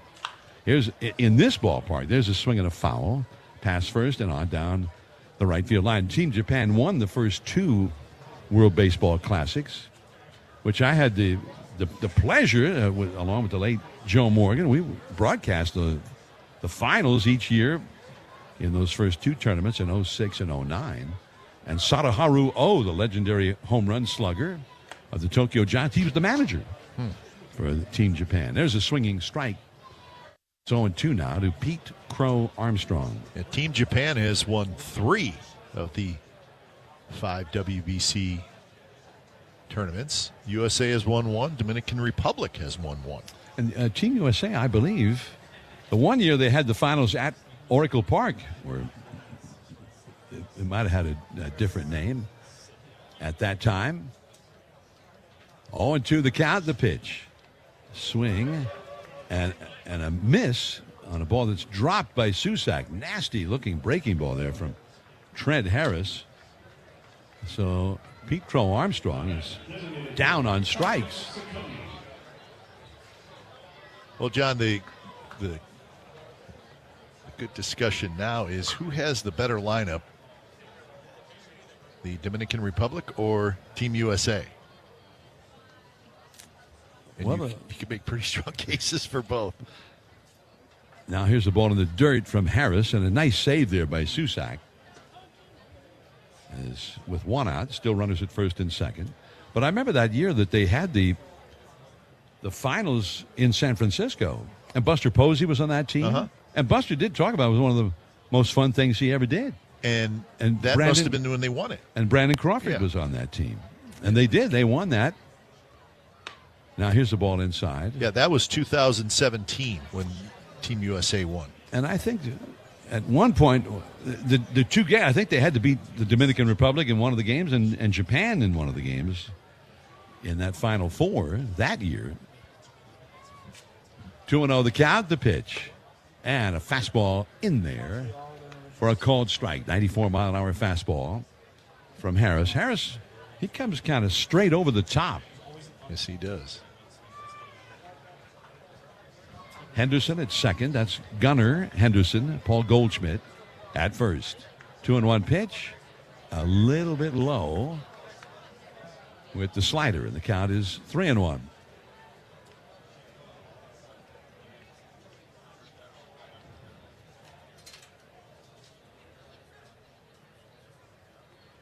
Trent Harris, young Giants right-hander, ready. Pitches, swing and a miss. 3-2. Well, he had took a little something off that one and had some cut to it at 91 miles an hour. Throwing his fastball around 94. 3-2 the count. This is Zakowny. Is that how we're saying it? And there is strike Zakowny. 3 call.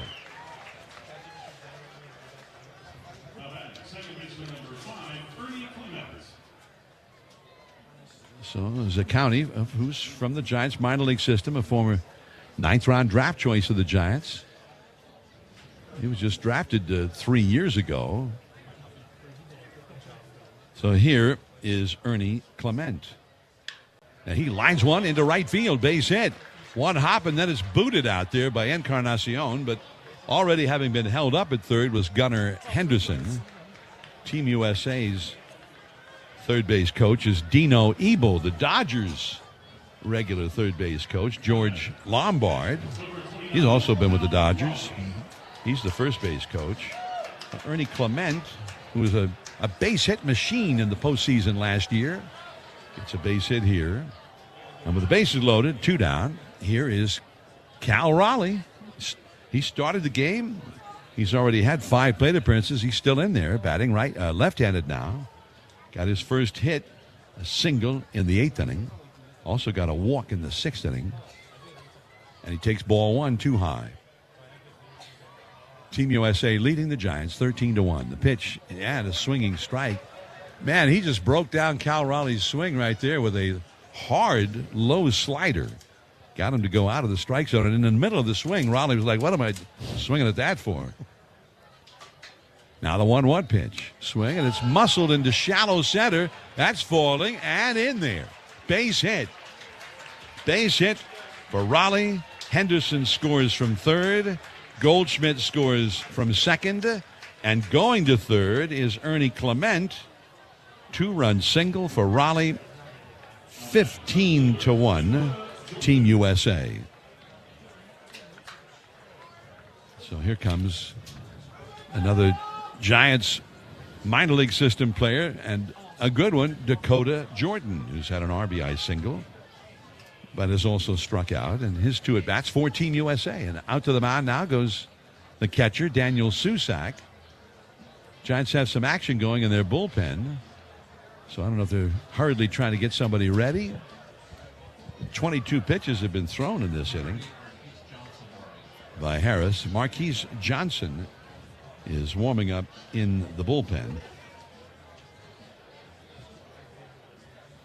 Yeah, these innings, there's been 1 3-up, 3-down inning. That was the 2nd inning by Adrian Hauser. Hauser gave up 2 runs right away in the first inning. Now the pitch to Jordan, and a swing and a miss on a low slider. Now that slider, that's a pretty good pitch for That's Trent his Harris. go-to. Yep, good breaking ball.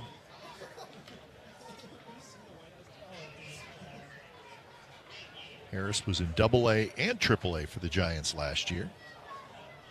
Now the stretch, runners at first and third, 2 runs in, the pitch. Slider, fouled out of play. This time Dakota Jordan trying to make the adjustment. after swinging and missing at that low slider, and this one he fouled away. Giants have a couple of right-handers throwing in their bullpen now. We mentioned Marquise Johnson.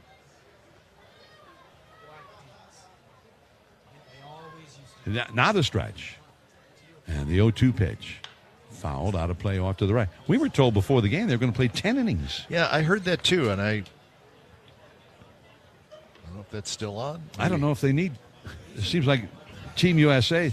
They're good. I mean, they've had how many Giants minor leaguers are in their lineup now? What, 4 or 5, right? Or not that many. Maybe they have some pitchers that they still need to get more work for. The offense seems like it's good. Now a swing and a miss. Strike 3. Dakota Jordan down on strike. And there was that slider again from Trent Harris. But 2 more runs for Team USA, numbers 14 and 15, and they lead 15-1 over the Giants as we go to the last of the 9th inning here in Scottsdale on the KN. I think style, it's a very complicated thing. Custom cleats came when I earned the rights to wear custom cleats. So I think without going out and being loud and saying this is who I am or whatever, you can just kind of wear a certain shoe or a glove or a batting glove or whatever, and it kind of shows who you are.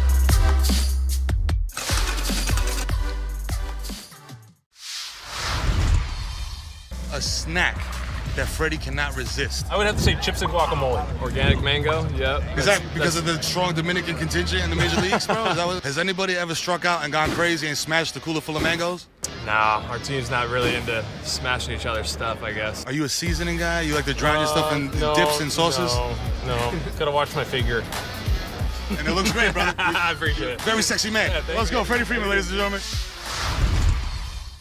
It was a defensive play so iconic that we simply call it the catch. This is the glove Willie Mays had when he made that catch. This is great. Oakland pitcher Dave Stewart was named the World Series MVP. It really comes from like the kings of Siam would give their courtiers white elephants, which were sacred animals. They need to know this story. That's amazing. Nobody could steal a base like Ricky.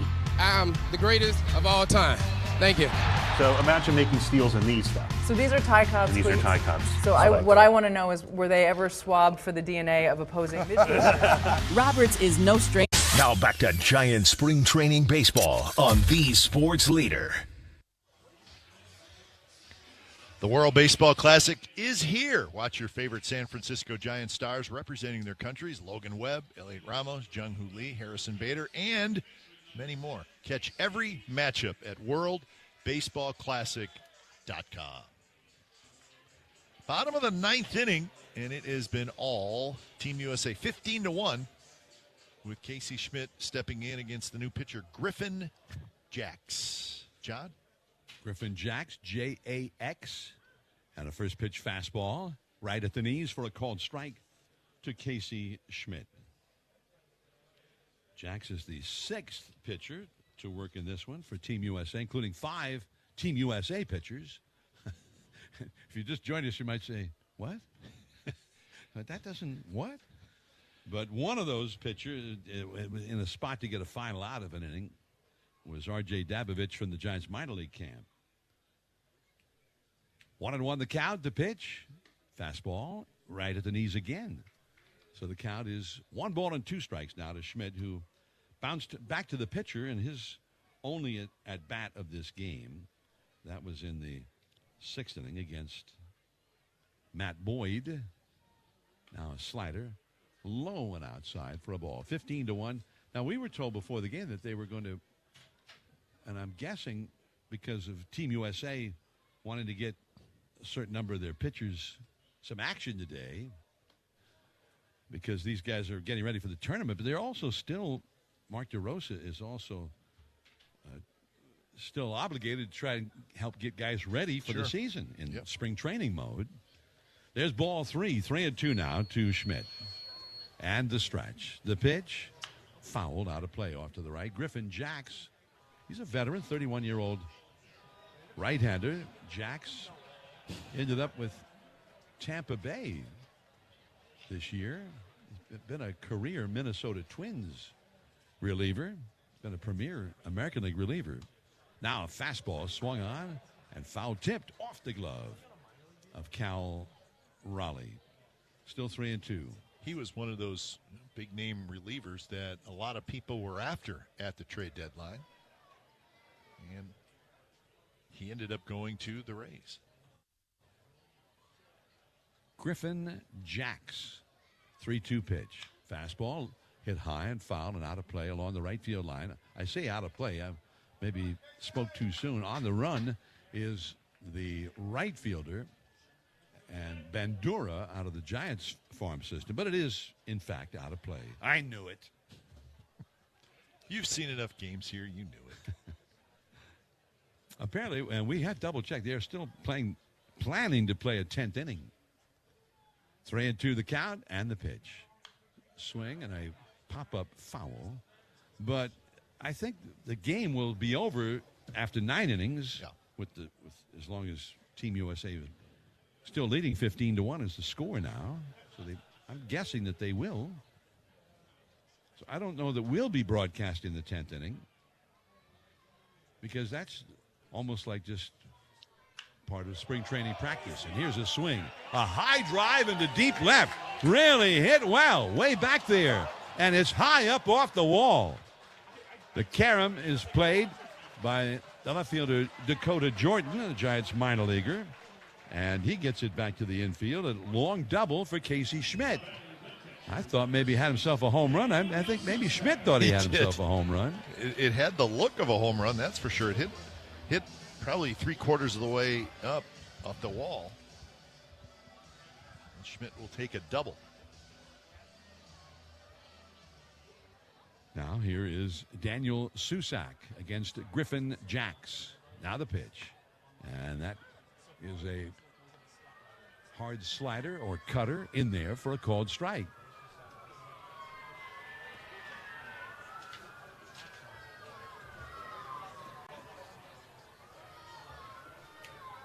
Now the 1-strike pitch. That is a called strike. Team USA, they have a lot of pitchers with them. And that's probably the exact reason why they want to play another inning. I have 15 pitchers on the roster we were given. And this is the 6th, or rather the 5th of those that they've used today. Now here's a swing and a miss by Susak. That was a wicked slider in the dirt. Strike 3. And if you think about it, John, they really only, these guys have been gotten in a game or two before coming here, but you really have just 2 exhibition games, today and tomorrow, and then Thursday's either an off day or a travel day as they head to Houston, and then you play Friday. Now a swing and a miss by Nate Furman, pinch hitting for Victor Barracoto. Furman, I think he's done some nice things that the Giants have enjoyed seeing from him this spring. He had a big home run late in that game yesterday against the White Sox. Yeah, 8th inning, and he tied it. He hit a ball out to left center field. So he's a left-handed hitter. Even in the light air at a little higher altitude here in the desert, that was impressive. Hitting it with authority, the opposite field. Now the 1-1 pitch. Swinging a big bouncer to first. Backing up to get the true hop.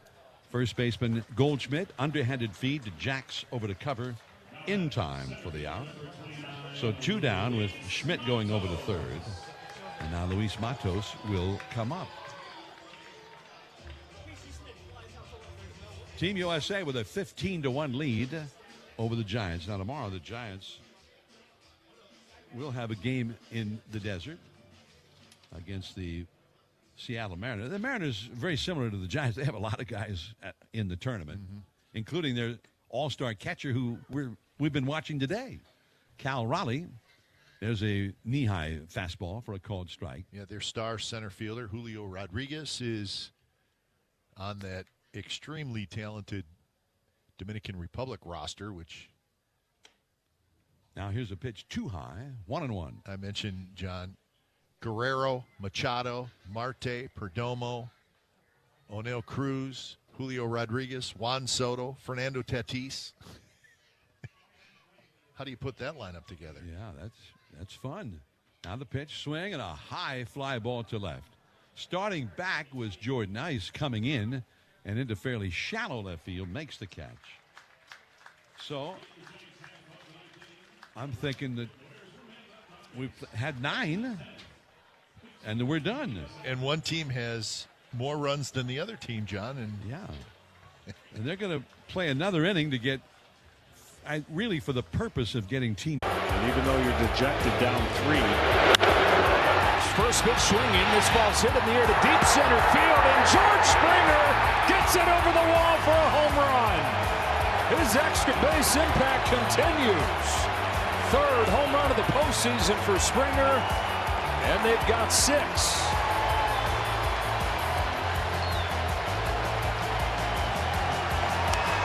Fastball outer third up. He's ready for it. Anytime we can put on these uniforms, the same ones that those guys played before us in the Negro Leagues, it's an honor to put it on and to share this field with them. It's a piece of history. So, I mean, to be able to wear it present day is honestly an unreal feeling. Once the lights are on and the anthem takes place and you're standing there on the line, it'll sink in as to what this moment really means, because I do think it's a meaningful day.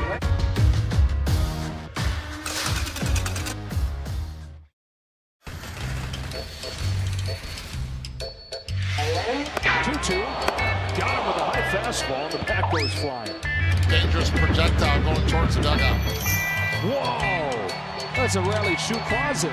Takeoff play at second. That does go into center field, and Bowers on his way to third. The ball was tagged on a line. The slowest runner in the big leagues. He's going to get there.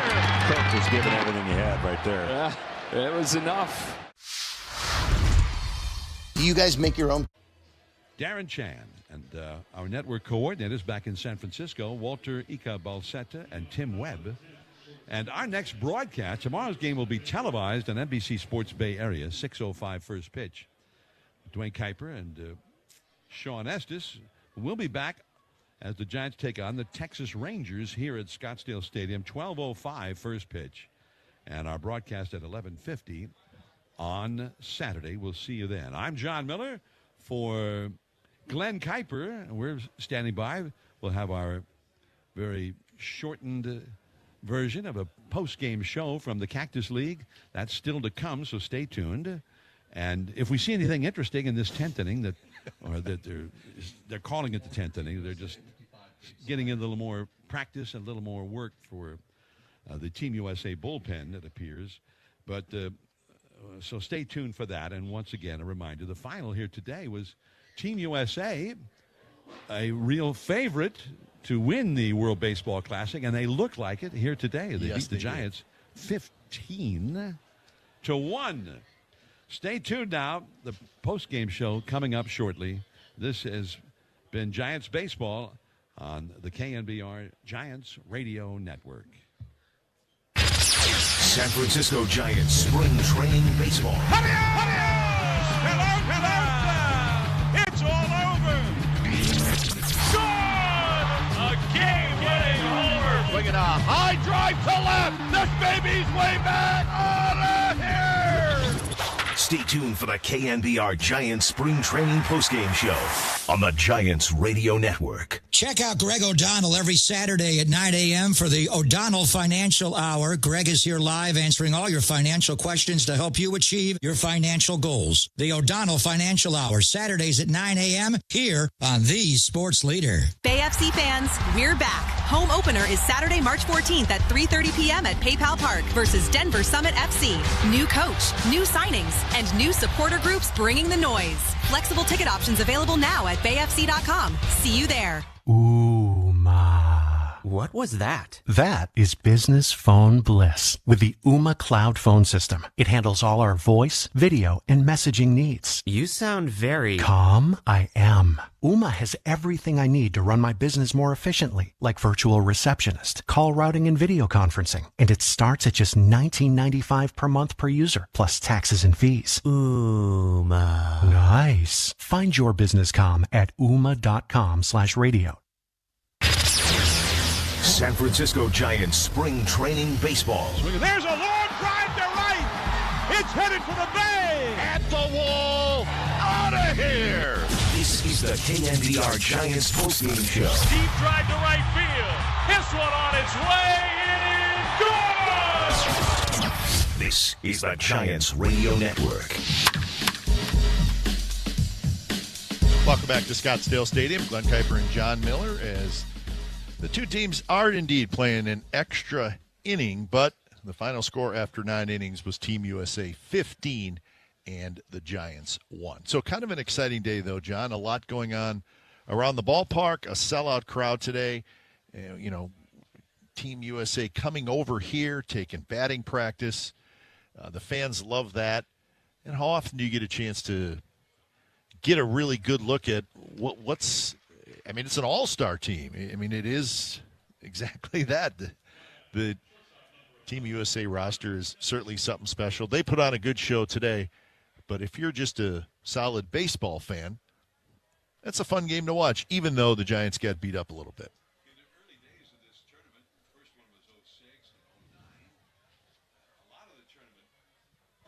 In the early days of this tournament, the first year was 06 when they started the tournament. 09 was the next one. And there were a lot of games that occurred out here. And I remember Team USA came the first time they had an exhibition here against the Giants, and all of a sudden there was Chipper Jones playing third base and Derek Jeter was playing shortstop, and they had spring training in the Grapefruit League on the other side of the country, so they didn't ever come out here. Mm-hmm. So that was fun to see them. And then Ken Griffey Jr. was right out there behind them in center field, which that was really cool to see all these big stars, to see an all-star team all on the same field at the same time. I remember doing some of those games on ESPN, and it kind of said something about how the players themselves, the big star players, like Jimmy Rollins was a great star shortstop. And there he is taking batting practice in a group with Derek Jeter. And Jimmy Rollins is a great team in Philadelphia that was always a pennant contender. And he was giving Derek Jeter grief. He's like, so I saw you out there. It looks like you were practicing that ground ball to short in the hole where you backhand it and then you jump in the air and throw. Is that something you do from New York, because it's New York, that you have to kind of do that for the fans who get there early? Is that part of the because you've been in the big leagues for a long time now to be doing stuff like that in just pregame warm-ups. I bet Jeter loved that. So Jeter was giving it right back to him, but so I think that Oppo Taco. I'm going to guess it's an opposite field, upper deck, maybe something like a... Yeah, home run to the opposite field. Yeah. You got it. This is a good one, a hack. I don't know. I mean, is it the same as like the layman's term hack, like a bad chef? You've guessed correctly. Okay. Someone's a hack, someone that's just nailing it in. Yeah. They're not putting their heart into it. CB Buckner entertaining the crowd a little bit. Yeah, there you go. Chopper off the plate. That's a fair ball. Foul ball. Why is that a foul ball? Oh, that's why. Oh, my. The awkward look at the play continues. He is going to be a dead duck. What a slide.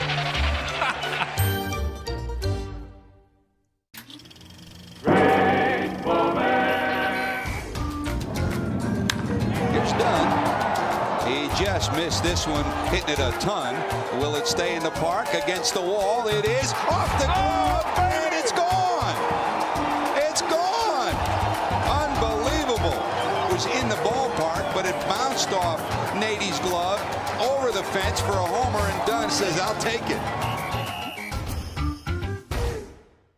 There's a lot going on when Ohtani pitches and hits. So there goes. And maybe a little more fun for the Giants and their fans. There were a lot of them here today to see the Giants' whole team play Team USA. But yeah, most of the Giants team, the regulars, are in the World Baseball Classic, and we're not here. Their entire starting outfield.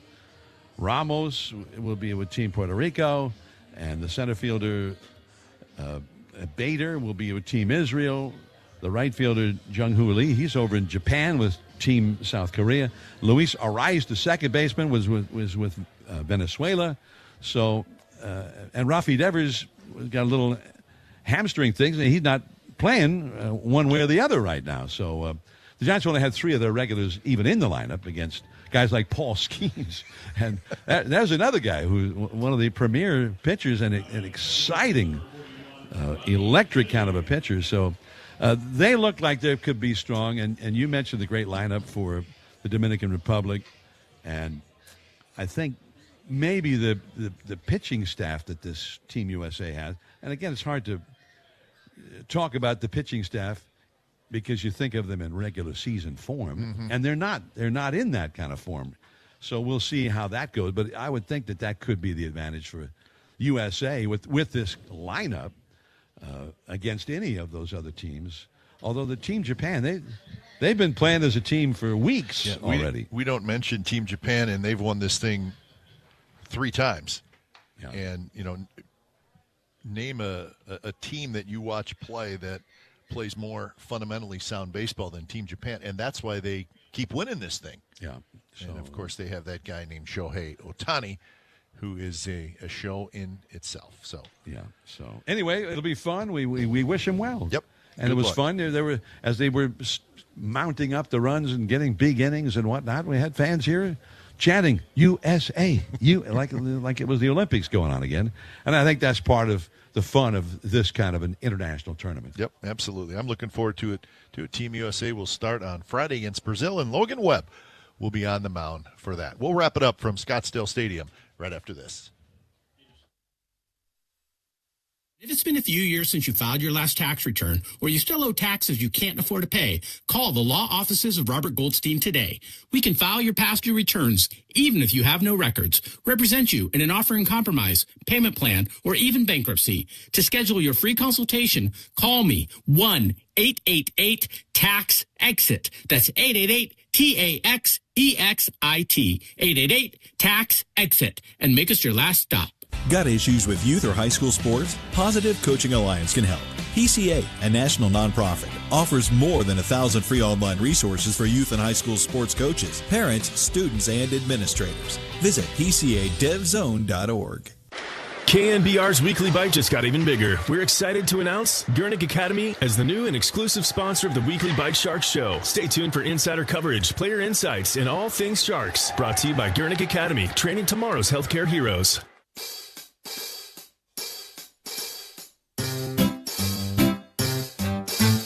1-877 Cars for Kids. KARS Cars for Kids. 1-877 Cars for Kids. Donate your car today. 1-877 Cars for Kids. KARS Cars for Kids. 1-877 Cars for Kids. Donate your car today. Ready to get rid of that old car? Donate it to Cars for Kids. Call 877 Cars for Kids to speak to a friendly live agent. Donation's super easy, and your car can be picked up as soon as tomorrow. Go to carsforkids.org now or call 877 Cars for Kids to donate your car today. 1-877 Cars for Kids. KARS Cars for Kids. 1-877 Cars for Kids. Donate your car today. Did you know you can donate real estate too? Well, the final score this afternoon from Scottsdale Stadium, Team USA 15 and the San Francisco Giants 1. Our on-site producer-engineer is Brian Dubose. The network coordinators, Walter Icobalsetta and Tim Webb. Our next broadcast here on KNBR comes your way on Saturday against the Texas Rangers. Joe Rizzo and myself will have the call from right here in Scottsdale. Pregame starts at 11:50 with the first pitch scheduled for 12:05. I'm Glenn Kuiper along with John Miller, reminding you once again the final score this afternoon from Scottsdale. Team USA 15 and the Giants 1. You've been listening to Giants Baseball on the KNBR Giants Radio Network. San Francisco Giants Spring Training Baseball. Goodbye into the Arizona. NBR Giants Spring Training Postgame Show. Out of here! It's gone! The ball game is over. This is the Giants Radio Network.